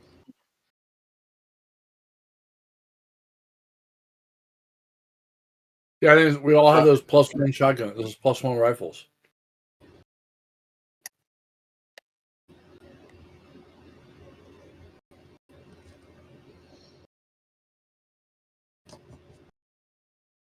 So, if you want to use a bonus action for an insight, I'll give you a little something, something.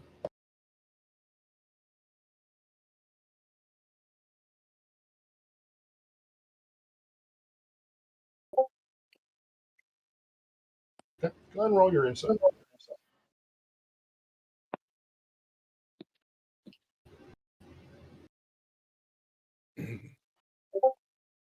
Yeah, it seems like everything's fine. That hit him. Keep going with it, right? Okay. Now then, if that's going to end your turn, that'll bring us to quit. Very good. It is your turn.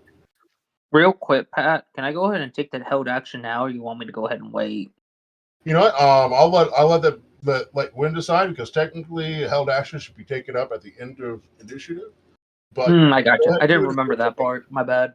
No, it's okay. No, it's okay. It's up to Wynn. Yeah, if you want to take it now, I'm cool with that. All right, go ahead.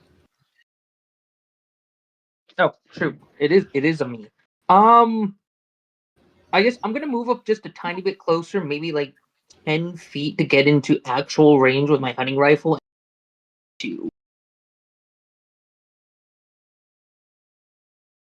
We attacking 1, 2, 3, or are we attacking imp number 1 through 6? Hag number 2. Hag number 2. Give me 1 second to go that up. All right, let's do this. Does a 15 hit? Unfortunately, the 15 just whizzes right past her head as she ducks in her. All right, we're going with attack number 2 then. I assume a 25 hits. 25 will hit. Yes, sir, indeed.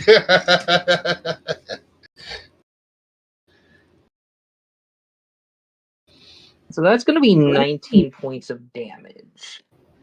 19 points of damage. Is this a magical weapon? Yes. Very good. Thank you. She reels from the shot. Will that end your turn?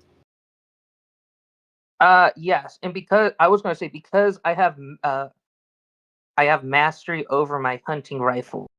That creature that I hit, their speed is reduced by 10 feet until the end of their next turn. Understood. I will make an asterisk, but don't neglect to remind me. Run up on you and punch you in the face. Okay. Yep. Right. So, and if that's going to end your turn, yep, that was my turn. That brings us to Gwen. All right. How far am I away from these? Everyone starts within 90 feet of this particular combat for our whole theater of mind encounter. Okay. I am. Especially these things are all surrounding you guys. So imagine that. So there's like the 3 hags, and let's say there's like one in front of you and one on both sides of you, and then the different imps, there's like 2 in between each one of them, to where they are surrounding you. Okay.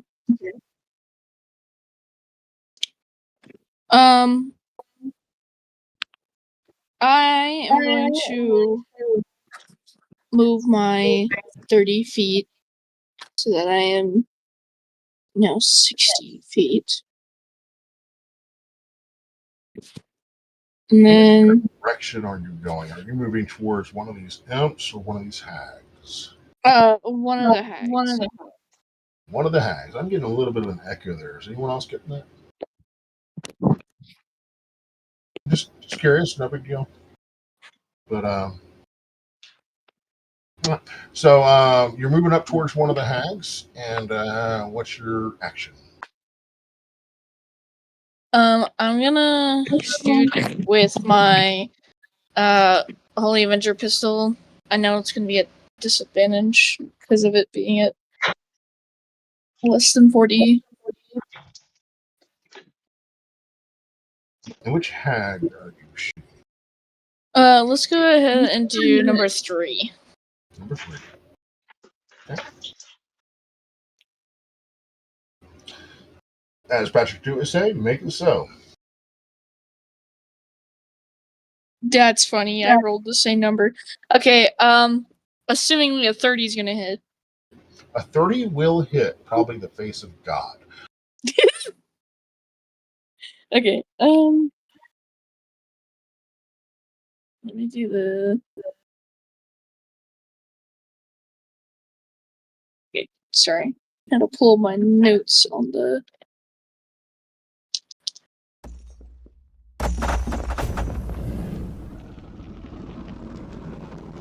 So, if you're hitting this girl, it's gonna hurt. Okay. I think it's lagging, so I'm just gonna roll the dice. Okay.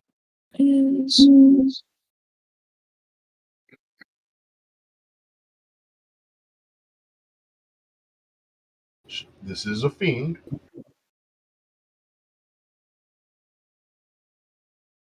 So when you hit a fiend, that is. dead. It's 18 damage, and 6 of that is radiant. 6 of that is radiant. Sorry, for some reason D&D Beyond wouldn't roll the dice for me, so what I had was the to. total damage again? It was 18. It's 2d8 plus 8. I got a 1 and a 3. That's why it was so low. All right. And would that end your turn?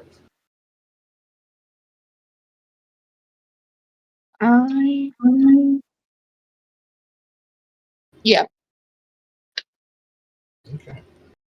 So Reeves,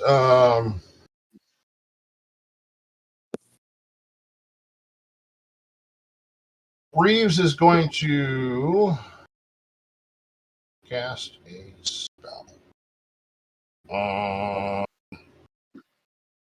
almost can't keep in front of me anymore. He's going to cast. He's going to cast Warble Ward, and I'm gonna Vortex Ward rather. I got to roll a Constitution save. That's a actually. Gwen, are you resisting this at all? Of him vortex warping? Mhm. No. Okay. So in that case, you basically disappear. Okay, you guys all see her disappear, and she appears behind that hag you just shot. So Reeves just moved you with Vortex Warp into a better position. Okay. Now then, this is going to come to the imps. We're going to go imps first. Okay. I'll make a couple attacks. Okay. We're going to make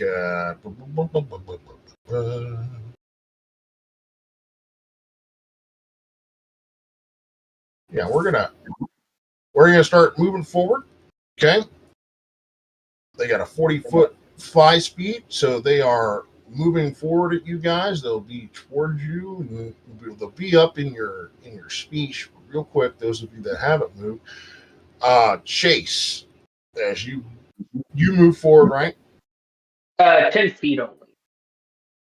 You move forward 10 feet, but not that far. Okay, so you guys see all these imps start moving forward, descending on your guys' locations. Okay. They haven't done anything yet. They're not in range to do anything. They don't have any ranged attacks either. Okay, but they do have some speed. They got a flying speed of 40 feet, and they're using it. Okay. Oh shit! Flying speed. Mhm. No, my one weakness. Okay. Now then, the hags are going to begin lobbing magic missiles.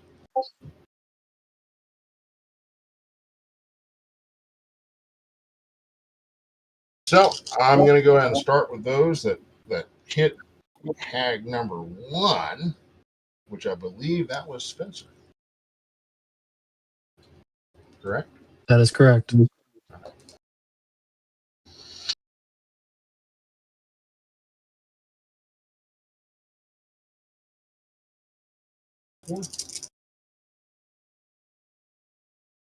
Okay.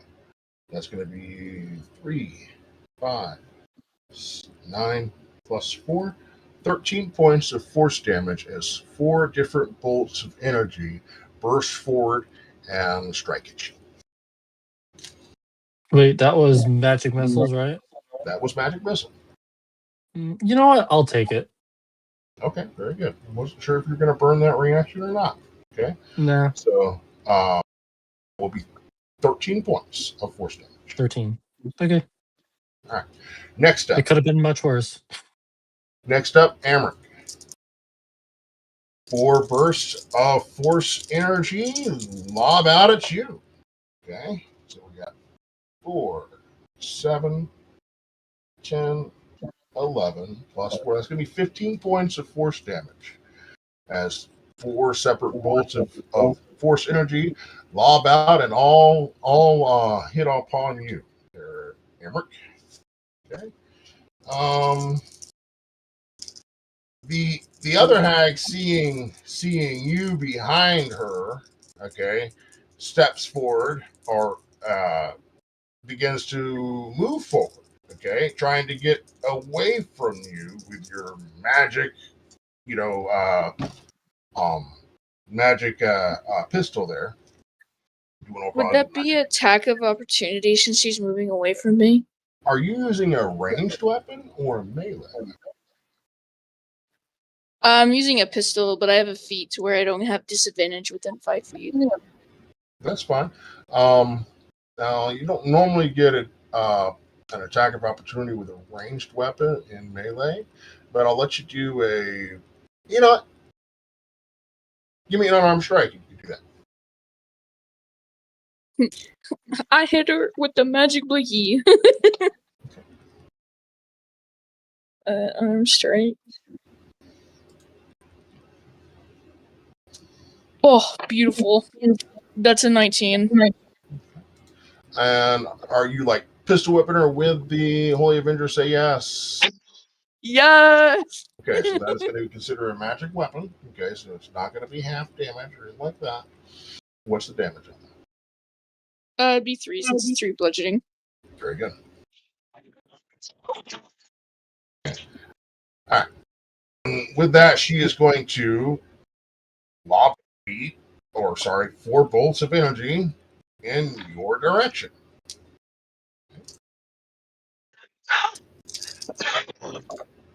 Okay. Well, it's going to be 4, 6, 8, 10 plus 4 is going to be 14 points of force damage, Quinn. Okay. I was going to say, I assume that there's no saves. Technically, not for magic missile. Okay, magic missile is an automatic hit. Okay. It just simply hits the target designated. There are things that you can do as far as a reactionary spell, like I believe that Spence did in a couple of sessions ago when I don't think you were here for that, but he used shield. Shield is magic missile's greatest weakness. It literally it stops magic missiles. Okay. I was just wondering because I know it said I get advantage against spells and magical effects. Well, but I guess there's it's no save involved, unfortunately. Okay. And how much? Force damage. 14. Now then, that is going to end all of my turns. This brings us back to the top of initiative with Chase. Chase, it is your turn. What would you like to do? Woo! I'm gonna take my fight with hag number 2 again and fire more shots in that direction. Hag number 2. Okay. Very good. Make an attack. Do. All right. Let's see what we get. 21 to hit. 21 will hit. All right, and then we're gonna get. That's gonna be 16 points of damage for the first hit. Very good. This is a magical weapon. Very good. And Yep. I don't imagine that's going to end your turn. Nope. I have one more attack. I rolled a 19, but with improved critical, that is a critical hit. All right. Very good. So What's give me that.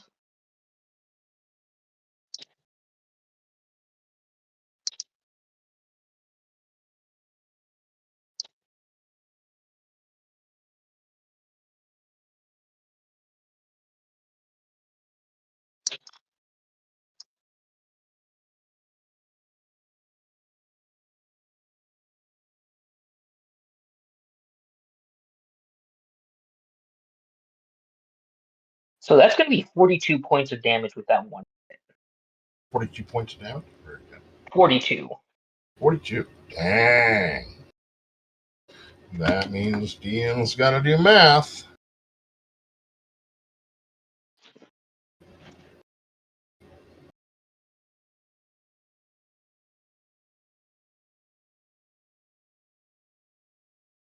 Okay. Will that end your turn? Yes. So she reels from that shot. Okay. You can see that you have wounded her. Okay. She's you will pay for that. And that is going to bring us to Spencer's turn.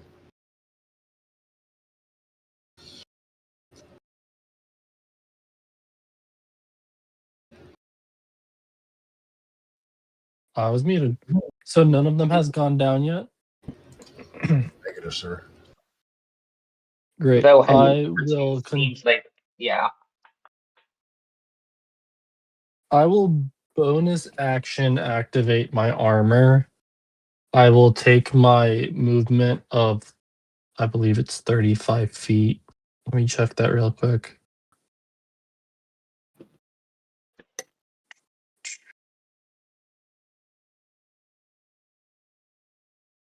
Where's movement? Oh, speed. There it is. 35 feet. Yeah, I'll take my movement of 35 feet upwards. And I will continue shooting, starting with hag number 1. First shot, I believe, will miss. It'll miss pretty much anything. Second shot is a dirty 20. 21. And which hag are you attacking? Number 1 for 11 piercing. Thank you very much. Will that end your turn? That'll end my turn. Very good. That's going to bring us to Amric. Amric, shots being fired all over the place. That one hag number 2 is looking a little bit more down. Okay. So, question: What does the area we're in look like? That's a great question. Okay, so you are in the outskirts of a mushroom forest. So you're in an open area right now. The house that you guys just came from stands behind you. In front of you is a dilapidated or broken down structure of the previous house that you guys fought last week. Okay. Other than that, you guys are in a very open area. Okay. So no real cover. Okay. So no real cover right now. No real cover right now. It's like they kind of chose the battlefield. Okay, so I'm going to use my bonus action this turn for steady aim, which gives me advantage on this attack that I'm about to do. And it removes my movement to 0 for this turn. So obviously I will not be moving. And I am going to use my +1 rifle. And I am going to use my steady aim for the advantage on my attack. And I'm going to aim at number 2's face. Well, I'm just aiming for number 2. I'm not calling the shot. I'm just aiming for number 2. Okay. And So it's advantage. So I get 2 rolls on this. So that one is that's a 17. And the second roll is a nat 20. So that makes that 25, but it was nat 20 on the second roll. So I will take that roll. And then I'm going to roll my damage. I did hit, right? You did hit 25. Mhm. All right. So it's a 2d10 plus 5, and then I double the outcome. You double Or the dice that you're rolling. Not the plus, just the dice. Not Okay. the plus, just the dice that you're rolling. You double your dice. So that's 16. So that's going to be 32 on the dice roll plus 5, so it's 37 total. And it is a +1, so it is a magic weapon. Okay. All right, very good. So you shoot her, okay, and and she's just cursing, the last person that shot her. Yeah, you are going to pay for that. Then you shoot her, and she falls over. Oh, poor little thing. Looks like the night hag is going night. I give Spencer a low 5 because he's not tall enough for a high 5. I'm 35 feet in the air. Oh, okay. Never mind. I put my hand down towards you. It's still funny though.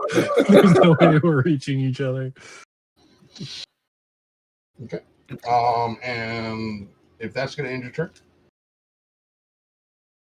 Yeah, I have no movement because of the bonus action I took.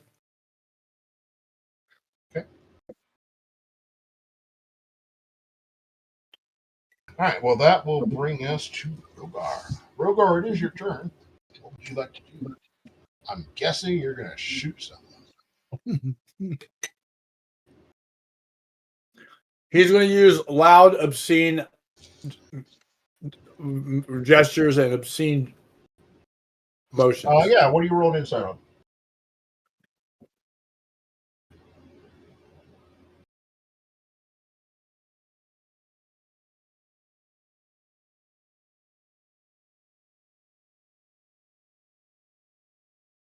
And you can definitely roll it. I just need to know what your insight check is for.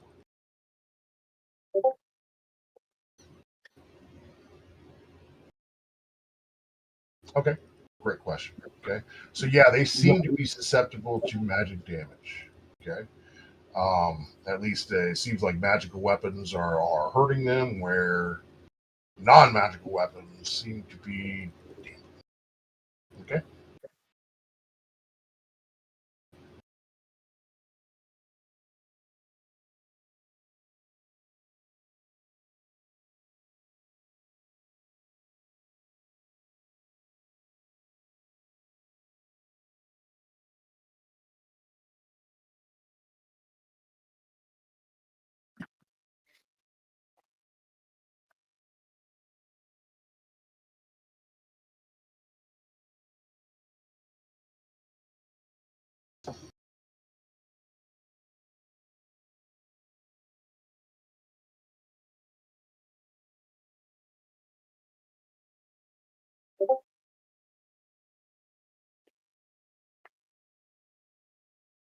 Night Hag number 1, taking a dwarven thrower to the face. Go on, roll attack.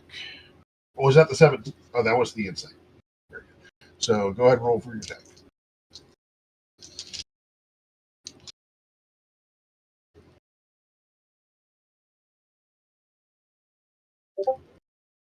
$18 does hit.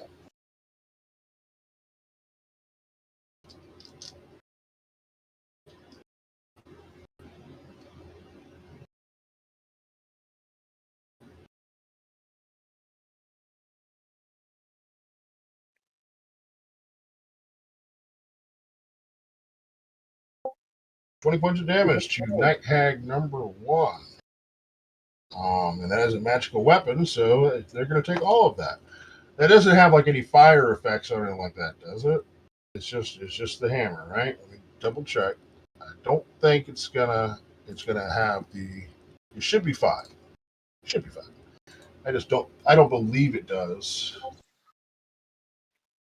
No, it's force. That's what it was. Force. Okay, I knew to start with an F. Very good. All right, so they're going to take all that. Will that end your turn?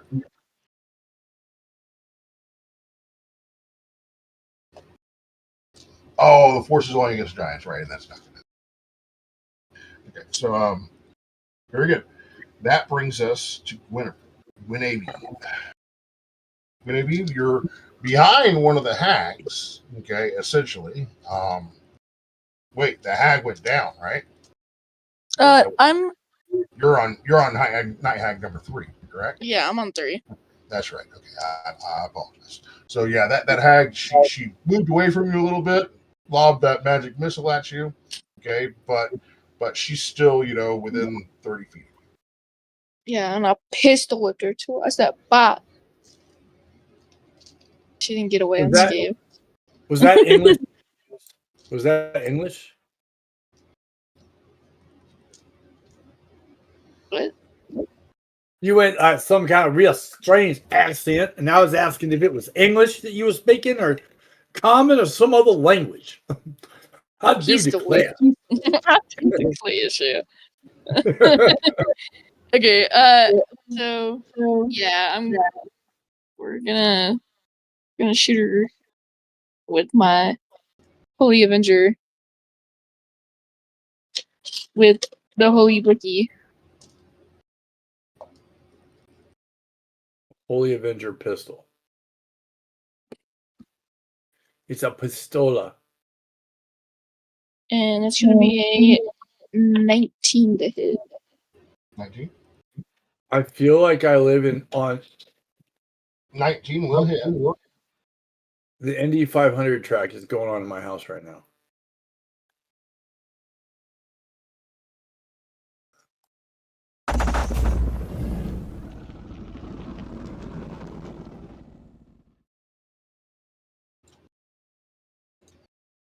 Okay.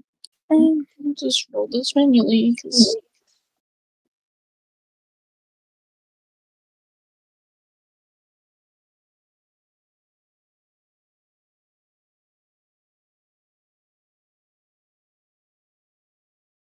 Oh, and I had a 26.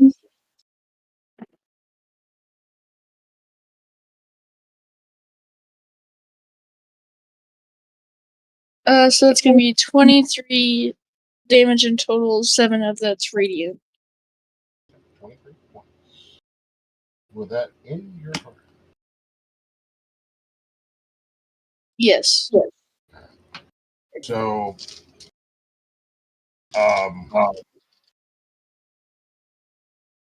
Reeves turns and looks up as the imps are kind of flying up in your direction there, Spencer.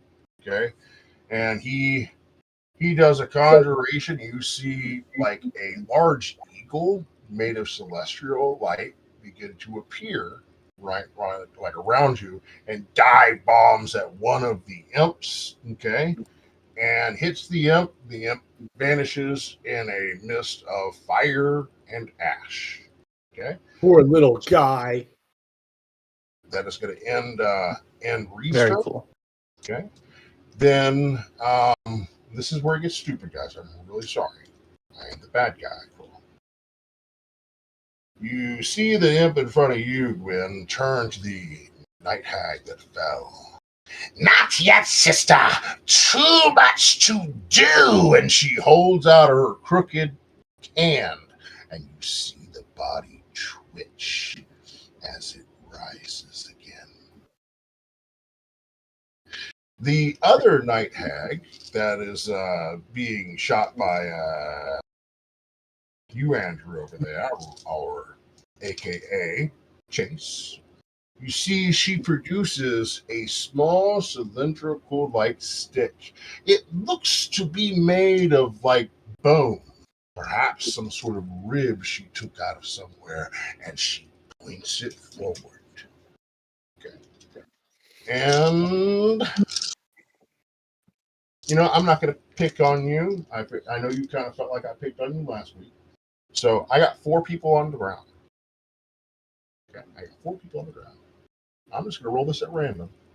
We got Amrit, that's going to be number 1. We got Chase, that's going to be number 2. We got Gwen, that's going to be number 3. And we got Rogar, that's going to be number 4. Let's see what we get. We got number 3. Gwen, you're taking some damage, perhaps. As a lightning bolt streams from this tiny wand in your direction. I need you to go ahead and roll a dexterity saving throw and make it good. Fathers of our houses, I pledge my heart and fire to. Sorry. Well, we knew you well, Gwen. Is she gone? Did she die again? We don't know that. Not again. I told you Chris, I about blame dying. you. Me? Yep. What? You got Gwen killed. No, I didn't. We will never forgive you for this. I blame you. You can't blame me. Oh, yeah. That's true, Cody. It doesn't really help that it's not equipped. You can technically blame whoever you want. That I did not hear. Gwen has a great sword with the absorb elements, but she doesn't have it equipped right now. Okay. Gwen, did you roll a dexterity check for me yet, or a dexterity save? Oh. I was muted. My bad. Yeah. That's that's 18 with advantage. That's I have just the post for this moment of crisis. Here we go. I believe that says the 5. Okay. Yeah. So that's 10, 20, 30, 40,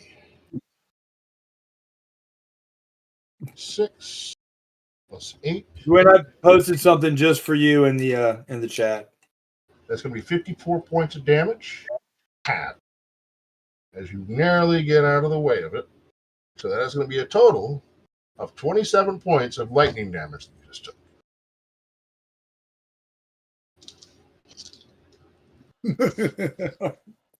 Meanwhile, the rest of those imps are flying upwards towards Spencer. Spencer, they're up in your business right now. And they're Yes, as the only flyer here, I can say I'm fucked. And they are going to be lashing out at you with their tails. Okay, here we go. They all got these scorpion-like tails that I'm gonna attack with number 1. They have a +5 to hit. I don't believe an 11 is going to hit. That's going to miss. Nope. And that won't hit either. Okay.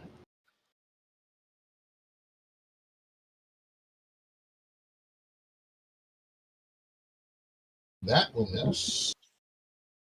And that will miss. I've rolled all very low.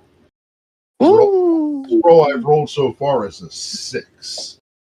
All right, so you guys are lucked out by the rolls. Granted, they only have a +5 to hit, but if I can't roll higher than a 6, I ain't gonna hit nothing. Okay. All right, so they all lash out at you with their tails. Okay, but all of them miss. You managed to, just dodge out of the way, of all these little attacks. You're like, get away from me! Clinking against my armor and occasionally the floating shield that is surrounding me. One more time. I said it's all clinking against my armor and occasionally the floating shield that's surrounding me. I like that. Very good. So with that, we're going to go top of the initiative, back to Chase. Chase, it is your turn. What you got, go? You see that Spencer is surrounded by these imps that are flying up in the sky. He's got some sort of celestial bird that Reeves seemed to have conjured into existence. It seems to be giving him some aid. One of the night hags that has gone down seems to be raised by her sister, as another night hag has pulled out this wand and shot a lightning bolt at Gwen. I don't know if you're winning or losing right now, but it's your turn.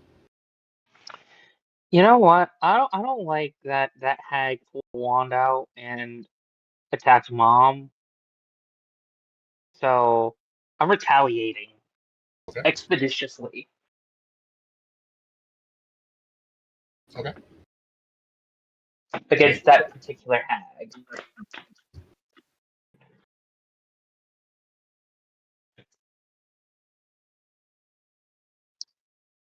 Does a 22 hit? A 22 will hit, my man. All right, give me 1 second to get damage on that. Good job, son. So that first one's going to be 13 or not 13, 23 points of damage. 23 points of damage. Pardon me. Just give me 1 second. There we go. 23 points of damage, and this is magical weapon, correct? Yes. Very good. And is there going to be anything else on here? There will be a second attack. Okay. That will come at a nat 20. A natural 20 will definitely hit. Now, just so that all you viewers at home and everyone else, you will know that night hags aren't typically resistant to physical damage that's non-magical. But for some reason, perhaps it's where they are, or maybe it's because they're in a coven. You don't really know. Maybe it's something else, but they seem to be resistant. All right. So that is going to come out to 41 points of damage. Once again, Chase, I have to curse you because you're causing me to do math. Here's my question. After you do your math, is that hag dead? That's what I'm doing math for, man.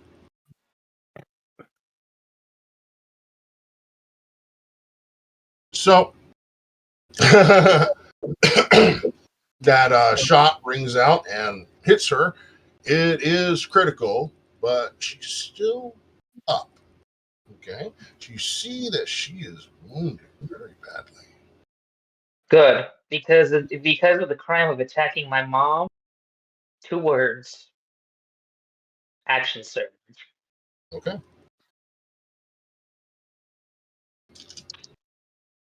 Plus 11 does an 18 hit. An 18 will hit.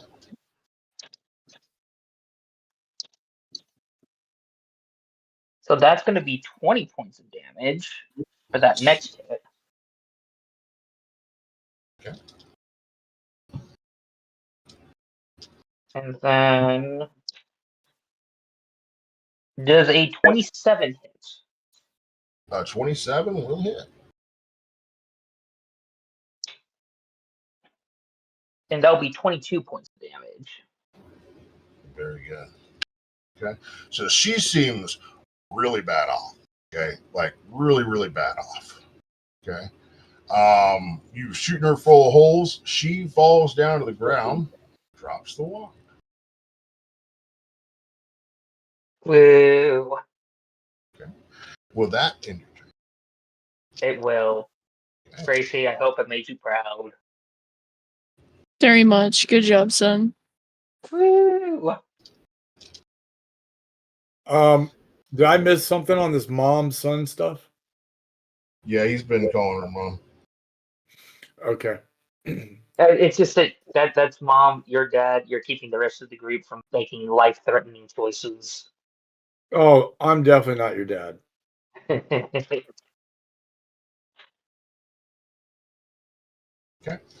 So, if that ends your turn, comes to Spencer. Spencer's surrounded by a bunch of these.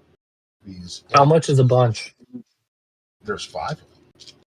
Ooh, I'm excited.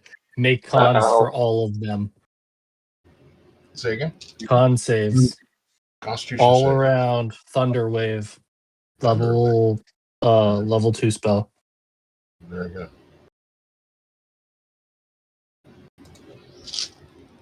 And I rolled high. They don't have a great constitution. You know, make how many saves? They have to meet or beat a 16. Okay, +1. And what was the DC? The DC is a 16. So I got 1 save. Yep. I got 2 saves. And then 3 failures. All right. 19 thunder damage. And the ones that failed get pushed back 10 feet. The ones that fail that succeed take half. Okay, very good. So The ones that failed, whenever you hit them, they are knocked back for sure. But then, in a poof of smoke and fire, they disappear. The two that you hit, but they saved, they continue. That's I'm fine. not happy about it. I'm just happy I got rid of 3 of them in one blow. Yeah. Minion. Okay. Yeah. And is that going to end your turn? Yes, that'll end my turn. Amric, it's up to you, buddy. You see So, that one that you guys were tanking all that damage on, Night Hag number 2, she got back up. Night Hag number 3 seemed to be responsible. And Night Hag number 1 went down. A few of those imps have disappeared. There's only 2 of them remaining. What's your plan, buddy? Does Night Hag number 2 look like she's 100%? Hard to say, but no, not 100%. She looks like she may have gained, almost like when you guys heal each other. Yeah, I'm gonna give her a little love tap just to see how she's doing. I'm gonna do the same thing. Right on back. He says, "Come here, sweet thing. Lay a smack on me." I'm gonna do the same thing I did last time. I'm gonna use that steady aim bonus action, and I'm gonna shoot her again with the same rifle, my +1 rifle. I'm gonna shoot her again. Let's do it. Come on now. Get her done. 17 plus 5. That's a 22. 22 will hit. All right. That's 5. That's 15. It's going to be 20 points of damage. 20 points of damage. Will that end your turn? Yes, that ends my turn. Very good. So that will bring us to Rogar. Rogar with his Dwarven Thrower. What you got, buddy?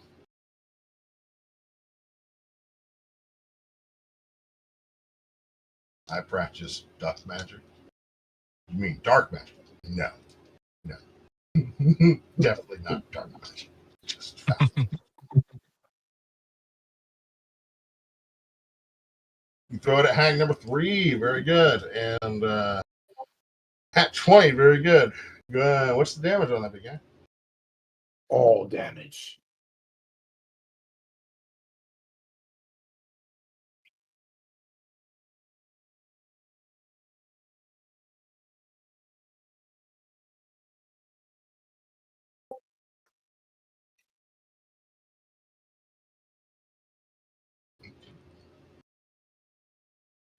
Will that?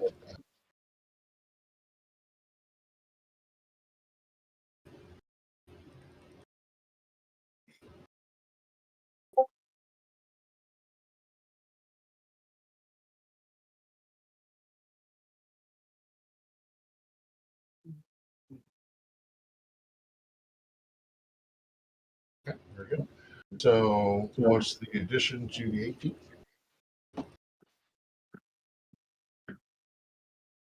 You don't double all the damage, just your dice pool. So whatever dice you rolled, you double that.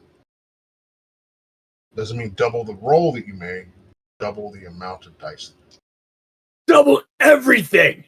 Make it double the dice, then double the damage, then double the bonus. And then when you're done, double the total. We've killed this thing double time. Okay, 29. 29 total. Very good. With that, end your turn.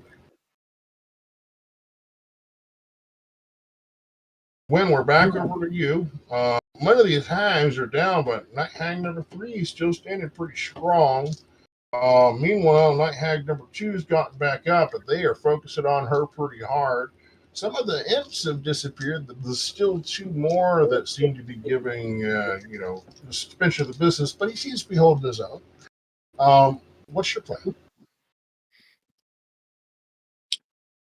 Okay. I'm looking real quick. All right. As one of my actions, because I want to. Oh, as a bonus action. Sweet. I'm actually gonna drink a potion of healing. So it's 2d4 plus 2. So with with you're doing the potion of healing, you got two things you can do with my little homebrew rules. One, you use bonus action and roll through that. Okay? Or you can take your time and make sure you get every drop and get the full benefit of whatever that HP or that healing potion would have been. So you can use a full action, just get the full benefit of the healing potion. Or you can try to quaff it real quick with a bonus action and roll to see how much you're able to get out of it. Your choice. How much would it be if I drank the whole thing? Let's take a look. What does it say for the healing potion that you're trying to quaff? So it just says 2d4 plus 2.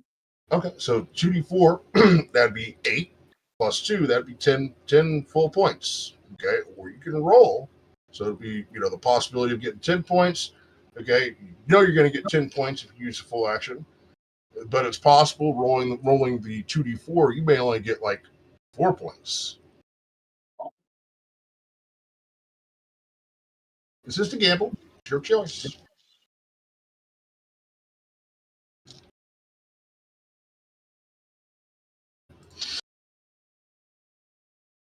Sure.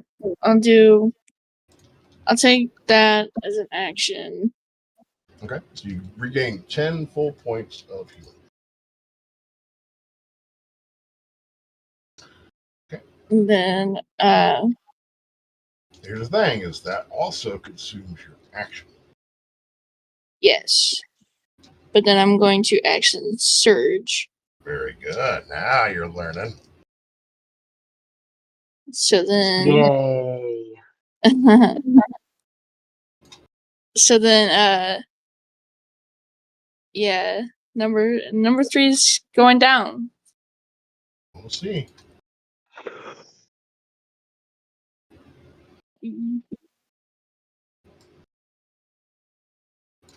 Nat 20. Yes. 20. Nice. Okay. Oh, that's not even including the plus 13. That's 33 to hit. Mm-hmm. Very good. Roll for damage.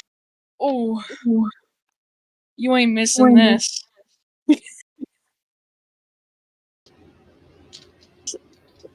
Oh, it's even better because it's with my holy blicky.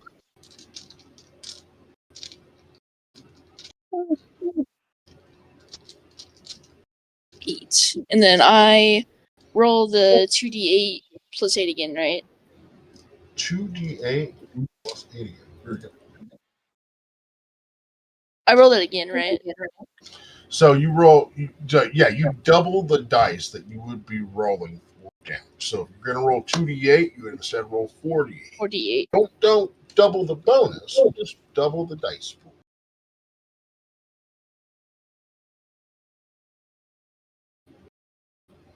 Ooh, and then add the 2d6. If you're using D&D Beyond and you just hit a critical hit, it does it automatically for you. Okay. My D&D Beyond's being weird. It won't roll the dice okay. for some reason. It is. Otherwise, you got to do math. Okay. D&D Beyond helps to take the math out of the problem. That's right. Okay, so 29 damage overall, 10 of it's radiant. Then, since it's crit, the target must make a con save, a DC 8 plus my proficiency plus charisma modifier. So, how do I see that? Constitution save? Is that what you asked me to do? Yeah, I'm trying to figure out what the DC would be, because it says 8 plus my proficiency plus charisma modifier. I got you. Let's take a look at it, okay? So you got a charisma modifier of a 2. Okay. So you got an 8 plus your proficiency. Your proficiency bonus is a 3. So that looks like it's going to be a plus 5 bonus, okay? Total, 2d8. So that means it's going to be a DC of a 13. We can also go around to your spell, okay? If we open up your spells, okay, you're going to see over there you have your spell modifier, which is a plus 2. Your spell attack, which is a plus 5. You get a spell save DC of a 13. My bad. I you're had that good. opened up. I just didn't know We're how to all read it. learning. But yeah, so save is a 13, and then if they fail, they are blinded until the end of my next turn. Blinded. Okay. All right, and this is a. You said this is a Constitution save. Yes, Constitution save. So she's going to get a +3 for Constitution. Okay, I'm going to go and roll that now. She needs to roll a 10 or higher. That is not a 10. I have not been able to roll above a 6 all encounter.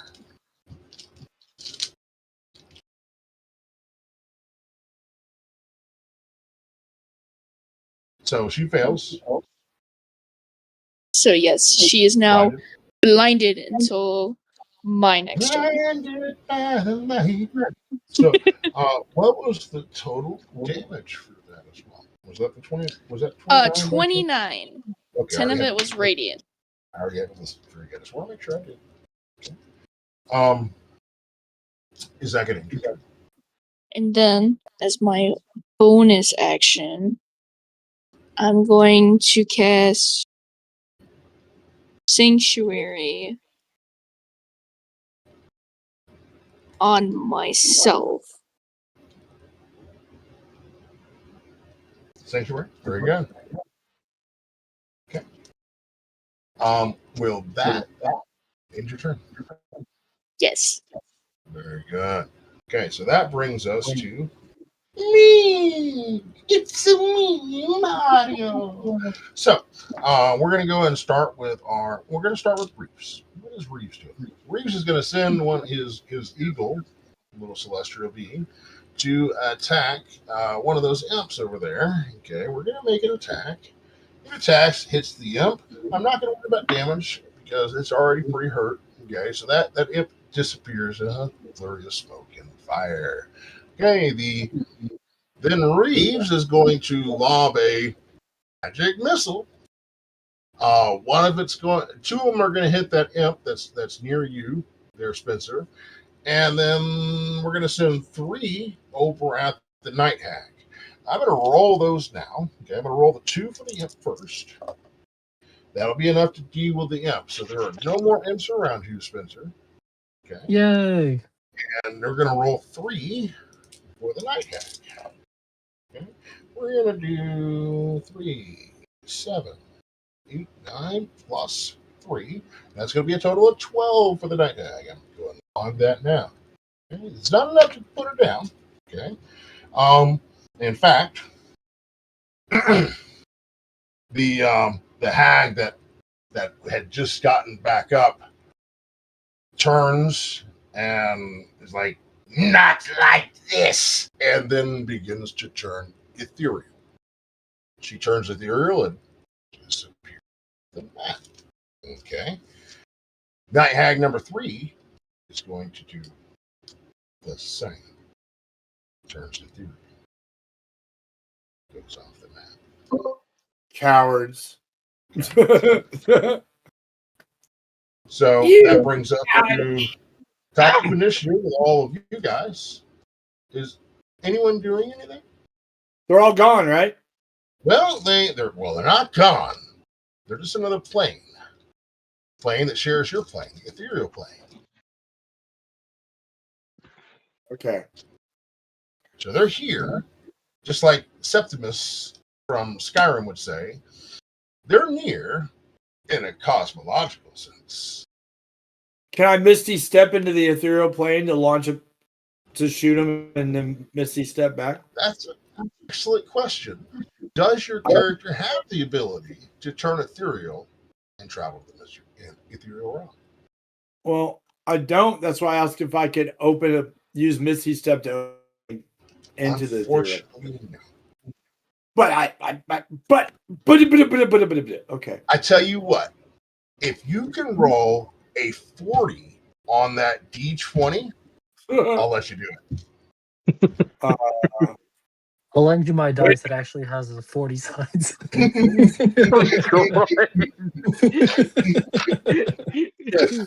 I got this. No. Wait. So, So I got this. just real quick, every gets very quiet, eerily quiet.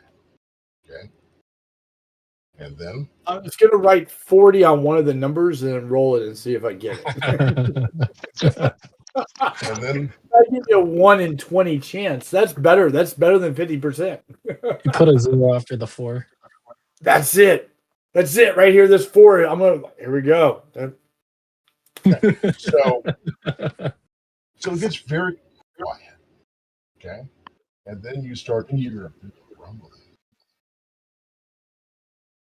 Go and roll me some perception checks, y'all. Sorry, guys, that was my stomach.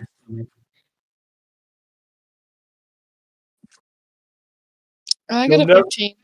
Let me show you my die roll. You'll never guess what I got. Oh, it's a 40. So you roll your perception of a what now, Gwen? You said a 15? Yeah. Very We're good. rolling So perception. you could hear the sound of the rumbling, and you turn to look at the source. It's that mushroom house thing that you guys destroyed. It's back to life again. last night. It starts to shake, quiver, and begins to put itself back together again, like Humpty Dumpty. Evil. Correct itself. We're rolling You- perceptions, or I don't. This is the perception. You then hear Reeves say, "Up to your old tricks, eh, girls? Not this time." And he is going to look at you, Spencer. Or actually, I'm going to make an option. Who wants to go with Reeves?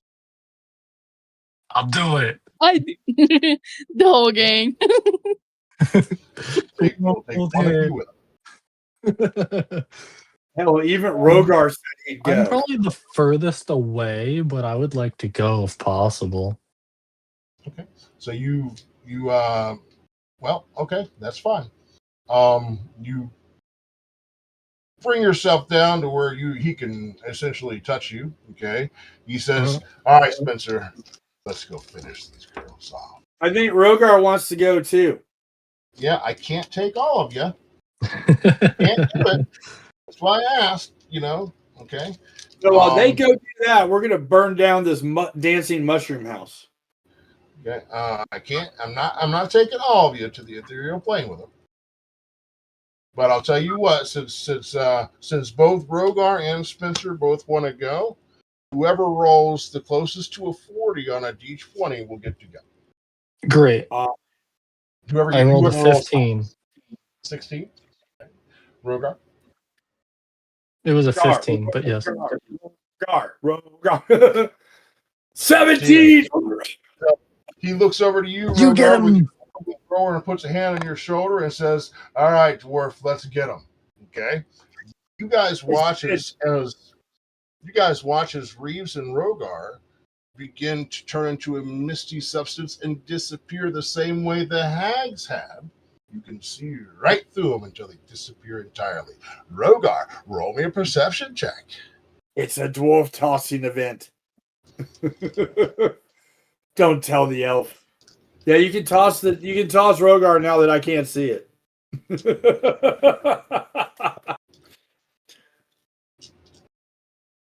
Okay. We've all seen Lord. Right? I'm assuming at some point in time you guys have seen Lord of the Rings when Frodo Baggins puts on the one ring of power.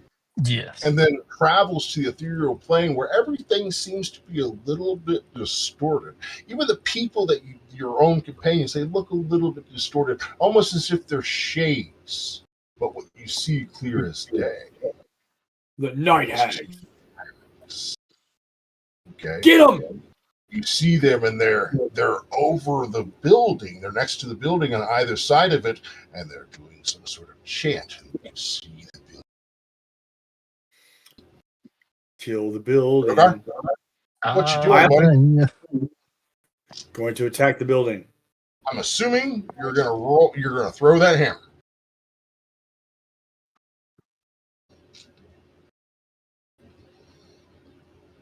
hard to hit anything on the ethereal plane unless you're on the ethereal plane. Bum, bum, bum.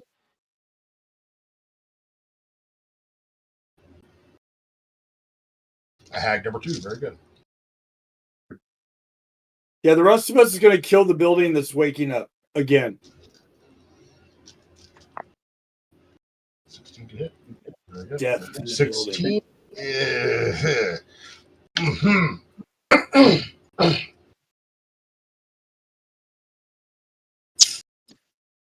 Look at something.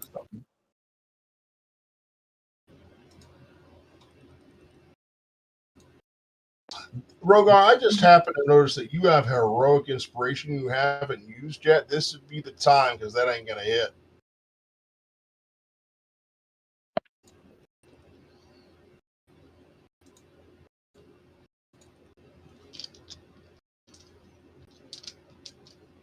If you would like to use a heroic inspiration, otherwise we're going to move on.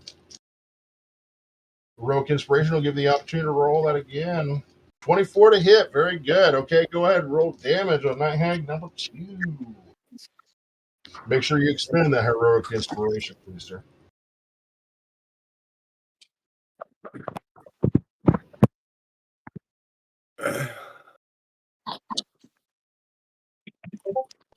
$17 damage.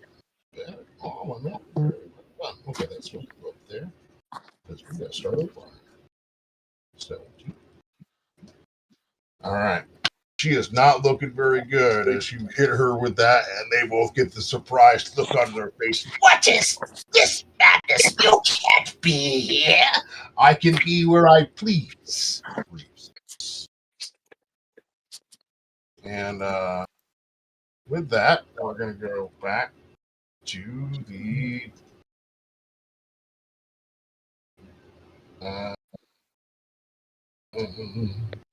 so you guys do see this building starting to get up. Okay. Yeah, we're going to kill it again. What do you mean by get up? Like able to walk? It is reconstituting itself. Like on the other plane, the ethereal plane, you can see that, like Rogars could see that they're casting a spell back on this thing. They're trying to get this thing back up and going. It hasn't risen completely yet, but it is reconstituting itself. You can see the bricks are starting to come back together. The mushroom begins to reform itself when it was once cracked and broken. And you can see that it's starting to mend itself as long trunk-like legs begin to stand below it. These long arms begin to extend out. It is not up fully. It is your turn. What are you doing? Who's first? Are we still on the same initiative? You are on the same initiative. So this would be Chase's turn. Chase, that big house that has some problems. It's coming back. PTSD. What you gonna do? Oh boy, again with this. How far is this house away from us? House is within 90 feet. Kill it! I'm gonna move 10 feet and I'm gonna fire. Make it so. Kill the house! Death to the house! Murder this thing. Does a 19 hit? A 19 does hit, my man. If you roll a 40 on the 20 side, you murder it outright. Okay, so that first hit's gonna come at 19 points of damage. With your bonuses, did you get a 40 to hit? No. Murder. Oh my word. And for my second attack, That's a happy mushroom house. I'm gonna assume a 26 hits. What the hell is that? All right. I'm so sorry. I apologize. I was slightly distracted by happy-go-lucky Mr. Mushroom Cap Man. What was that? What was that attack? 26 to hit. Gracie, are you, definitely hit. Go ahead and roll. is that you dressed up as a mushroom house, Gracie? No. Oh, God. And then that second hit's gonna come in at 25 points of damage. 25 points of damage. You could see that, as the house is putting itself back together, you put a big hole in it, and start, destroying some of that mushroom as it's reforming itself. I can't help but think about that mushroom cap man. I'm going to be thinking about that all day. Wacky little fly, flailing arm, mushroom cap hand. You're welcome. Yeah. Oh, wait. Another attack there. Actually, that was already both my two attacks. I was gonna say, whatchamacallit? That'd probably be the end of my turn. Just as a quick reminder, I think with the hit on my rifle, it loses 10 feet of speed or movement. I'm going to go and put the asterisk next to it, but don't forget to remind me in case he charges up and tries to hit you in the face. Yeah. And with that, end your turn, big guy? Yep. That is going to bring us to Spencer. Spencer, you see that house starting to put itself back together, and Chase is doing everything he can to prevent that. What do you do? Great. May I ask a question? Kill the Yes, rabbit. sir. Is it a creature made of inorganic materials such as stone, crystal, or metal? It is made of stone, wood, mushroom, a little bit of this, a And little it bit is of that. classified as a creature, correct? It is classified as a construct. Does constructs fall under the category of creature? Negative, sir. A construct is like a golem. Okay. So shatter does not work on it, I guess. Yeah, let's see here.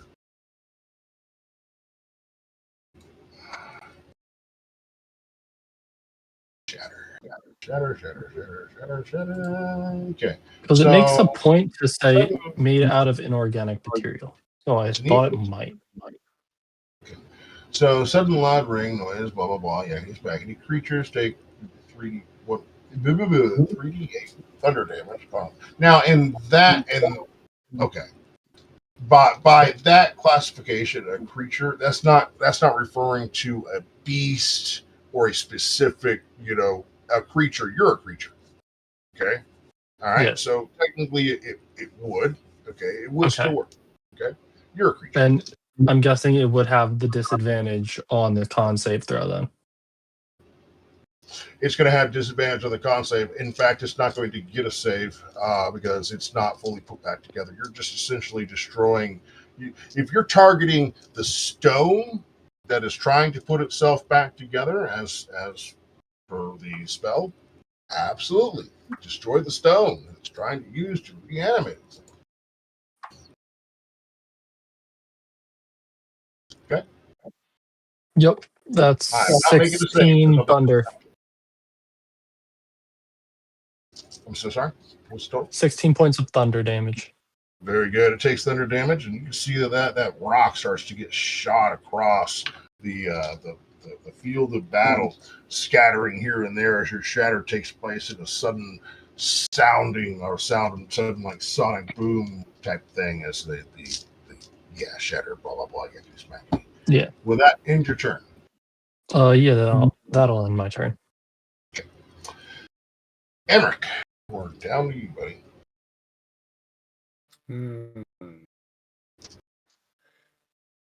It's time for Emmerich to put this mushroom house out of his misery. Do it.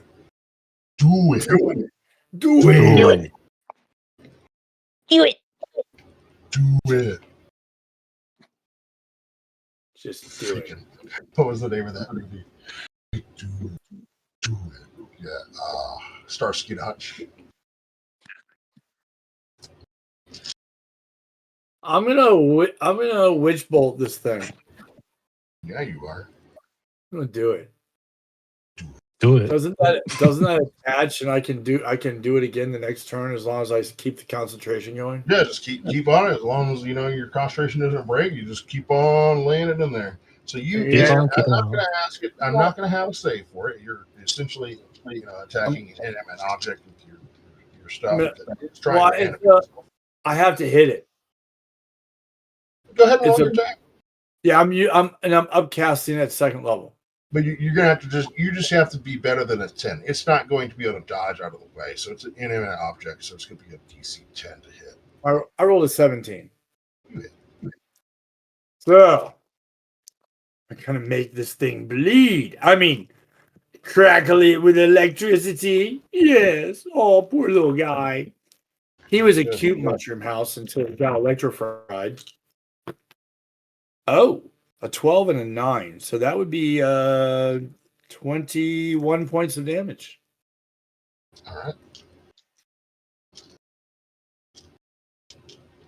And I will end my turn as I stay put where I'm at. Oh my lord, what is this? You guys are really going crazy on these mushroom picks, aren't you? Wow. All right. I like it. After the one with the dancing mushroom, I had to like really up my game on the next two.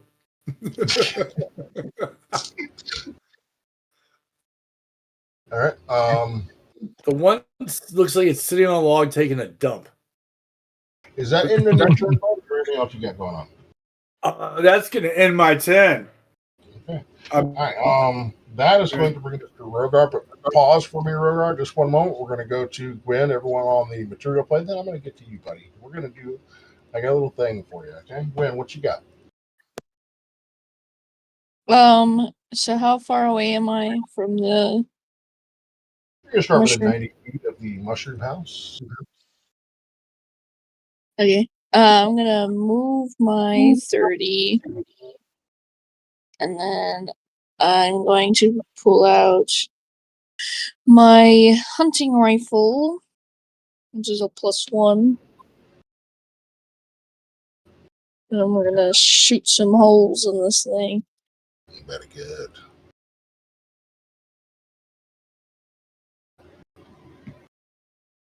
Sorry, I was checking something real quick.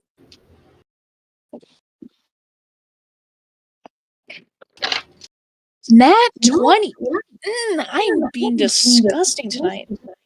You did say we had to. Cody had to pause for a moment. No. I was just I was letting her do her turn, and I'm gonna go back to Cody because Cody's on a different plane of existence. I'm just making it easy on myself. That's all right. I've got a pause for the cause post for you. Don't worry. Okay. So Gwen, what's the damage on that hit? Damn it. Cody, this one's for you, buddy. You got to pause for the cause. There you go.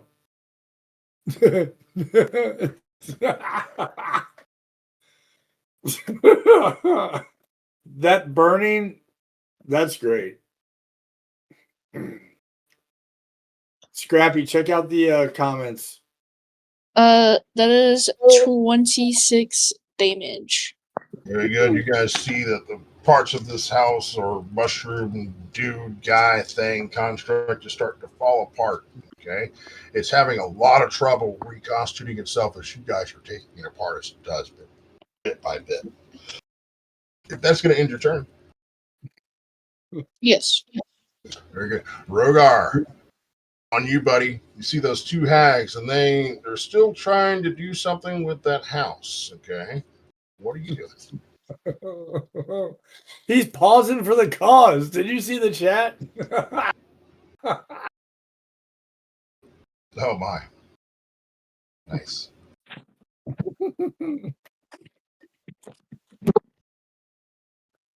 All right. Go ahead and throw it there, buddy. Yeah, dude.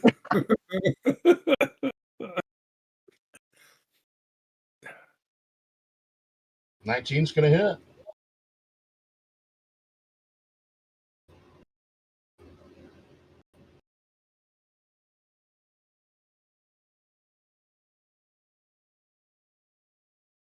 You know he can hear you, right, Chris? I do know that. 21 damage. Okay.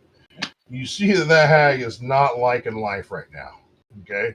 In fact, she seems to be on her last leg again. Okay. If that's going to end your turn, Cody.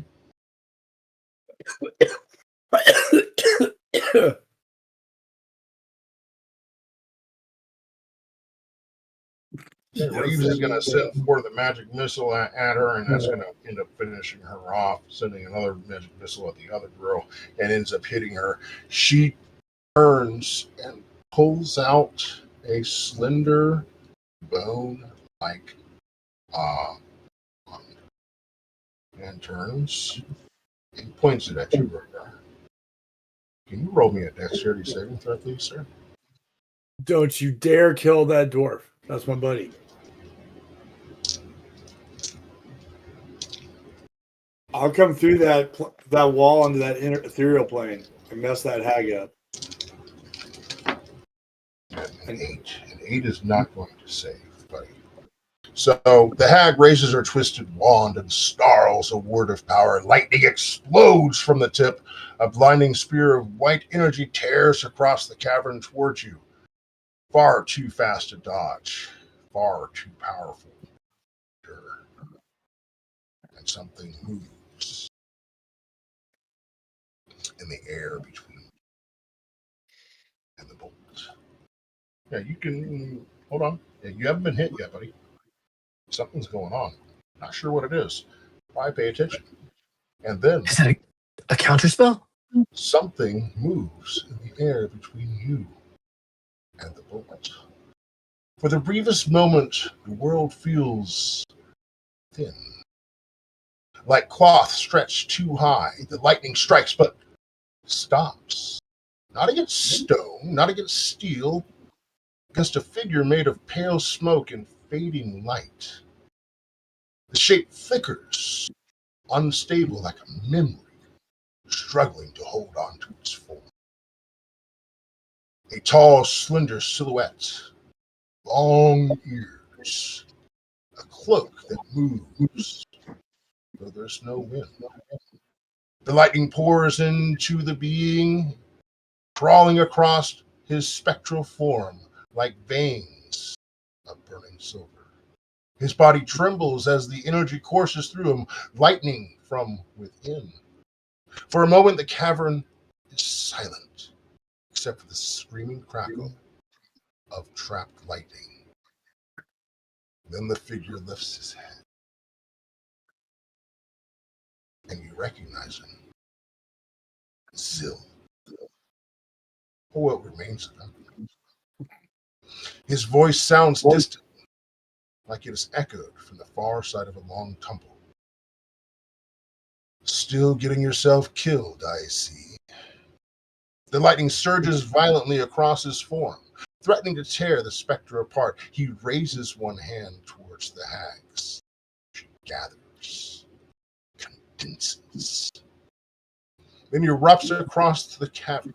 The lightning twists into a violent arc that slams into the hag. The thunderclap shakes the chamber. Stones crack. The smell of ozone fills the air. The spectral elf staggers slightly. The effort clearly costing him. But he does not disappear. Instead, he slowly turns his head upwards, as if looking beyond the cavern. Beyond the world itself, beyond the ethereal plane. His voice lowers, not speaking to you, speaking to something else. Something far older, something listening. I have served you without question, he says. I have done all you ask. His voice weakens. Whisper.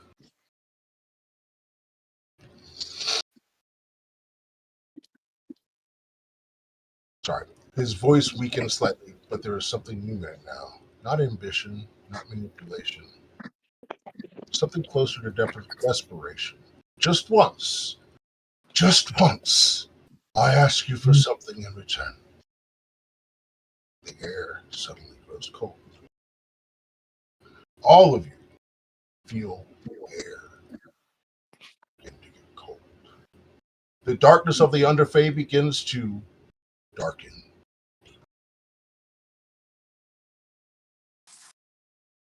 Your breath begins to fog in front of your faces. The torches dim from the hollow beyond you. The shadows stretch unnaturally long across the wall. Zil lowers his head slightly. I beg you, bring death to my enemies. For a heartbeat, nothing. Then the temperature plummets as though below zero. The frost begins to creep across the stone floor. You can all see it extending to the mushroom before you. The light in the cavern fades as though the world itself is slowly being smothered. And somewhere in the darkness, something answers. You see the hag stiffen suddenly. Her eyes grow wide. Blood trickles from her slowly from her nose, then her ears, then her mouth. She begins screaming horribly, yow, choking on her own blood as her skin sinks inward like something is drinking the life from inside of her. The second hag tries to speak a spell as she is on the ground, desperately clinging to life as the same energy begins to envelop her as well. One by one, their bodies collapse to the ground, wrinkled skin drawn tight over empty bone, like husks long drained of life. The darkness slowly recedes. The gold begins to fade, and the cavern grows quiet again. Zil's form flickers violently now, barely holding together. He glances at you. Just for a moment, he says, try not to die before I get back. And the darkness slowly withdraws from the cavern. The terrible cold begins to loosen its grip. From Zil's form flickers down, barely holding its nose together. Strands of a specter tearing away like nests. For a moment, he simply stares there, looking at you. You guys see him appear again with Reeves and Cody.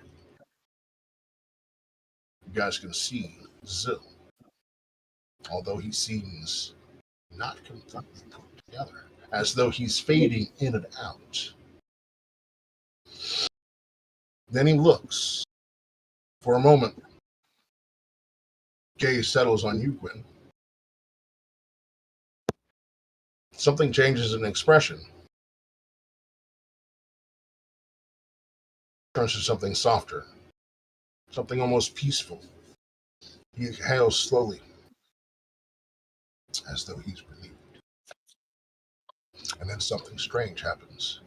A small shape drifts into the fading light between you, a butterfly. Its wings shimmer faintly, pale and delicate, impossibly alive in a place like this full of death.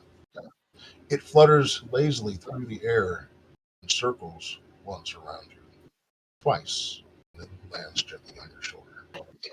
I'm sorry. Theo watches the butterfly for a moment, and a faint smile crosses his face. So, he says, his voice quieter now. You noticed, eh? The butterfly lifts from your shoulder and drifts toward Zil. As it touches his fading form, the specter begins to unravel into thousands of faint notes of light. For just a moment, the butterfly hangs in the air, stood, and then it dissolves as well. Tiny specks of light scatter into the darkness like drifting embers, and then nothing. Only silence. Only the cavern.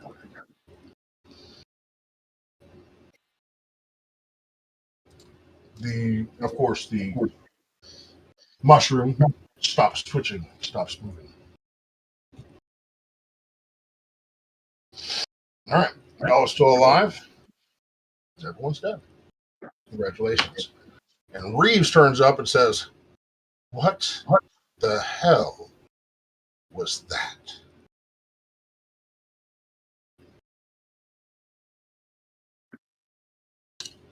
Oh, it's what? Nothing The happened. power of the bronze pelicans has been brought forth. We look at Reed and go, this is the power of the bronze pelicans. May I say, don't mess with the bronze pelicans. Fair enough. But the real answer, he was a hero. A hero. Well, he definitely he may have saved Cody and I, or Rogar and I, just a moment ago. Lightning bolt could have done us both in. Oh, Rogar, how we know you well. Is the house destroyed? Oh yeah, the house stops moving as the hags are dispatched. So I don't have to like zap it again? You can if you want, just to make I was sure. about to say you can for good measure. Yeah, I mean,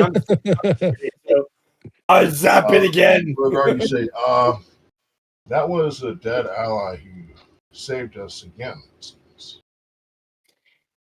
Oh, so that was the guy that died, not Rogar. Well, that's cool. That definitely, then that cartoon definitely applies.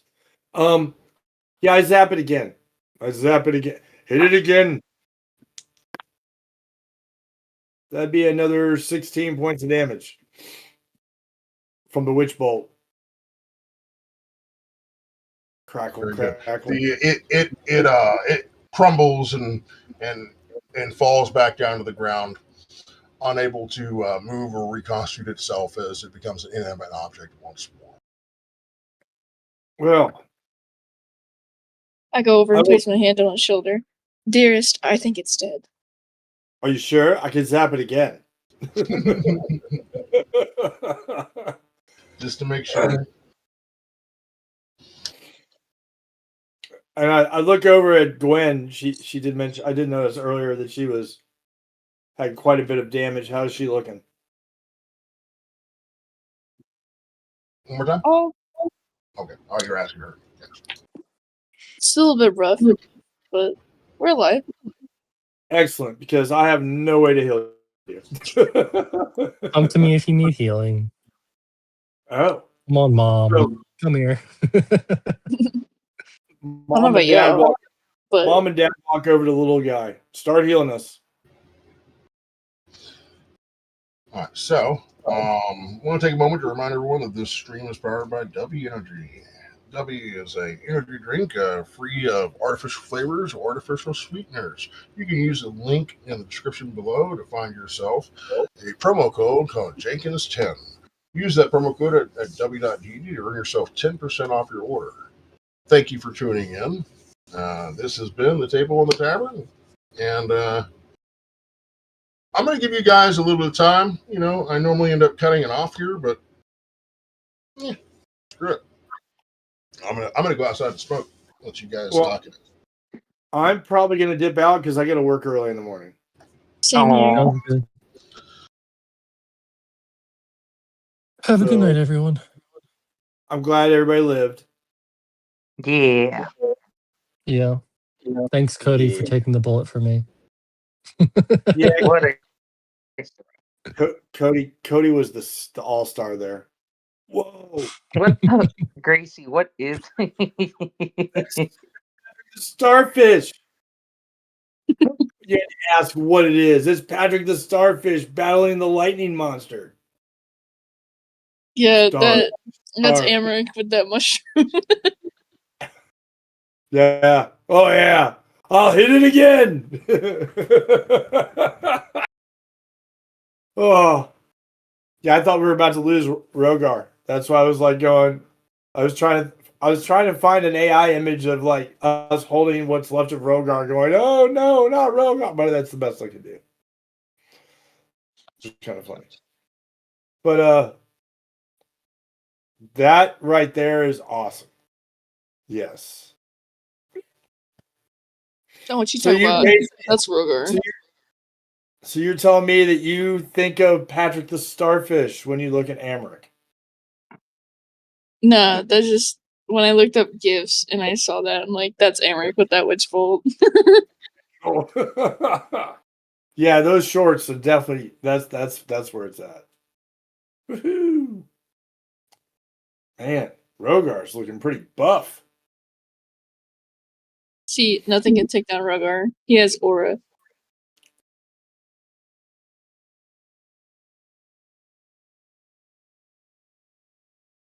Alrighty. Well, I'm getting off here. I gotta work. I'll see. Just sometimes I notice that I'll end up killing the session and stuff like that, and then you guys have interesting conversation. So, you know. But yeah. I do hope you guys had a lot of fun time tonight. I had fun. It was a lot of fun. Nobody And died. as always, be kind to each other because we're all in this world together. And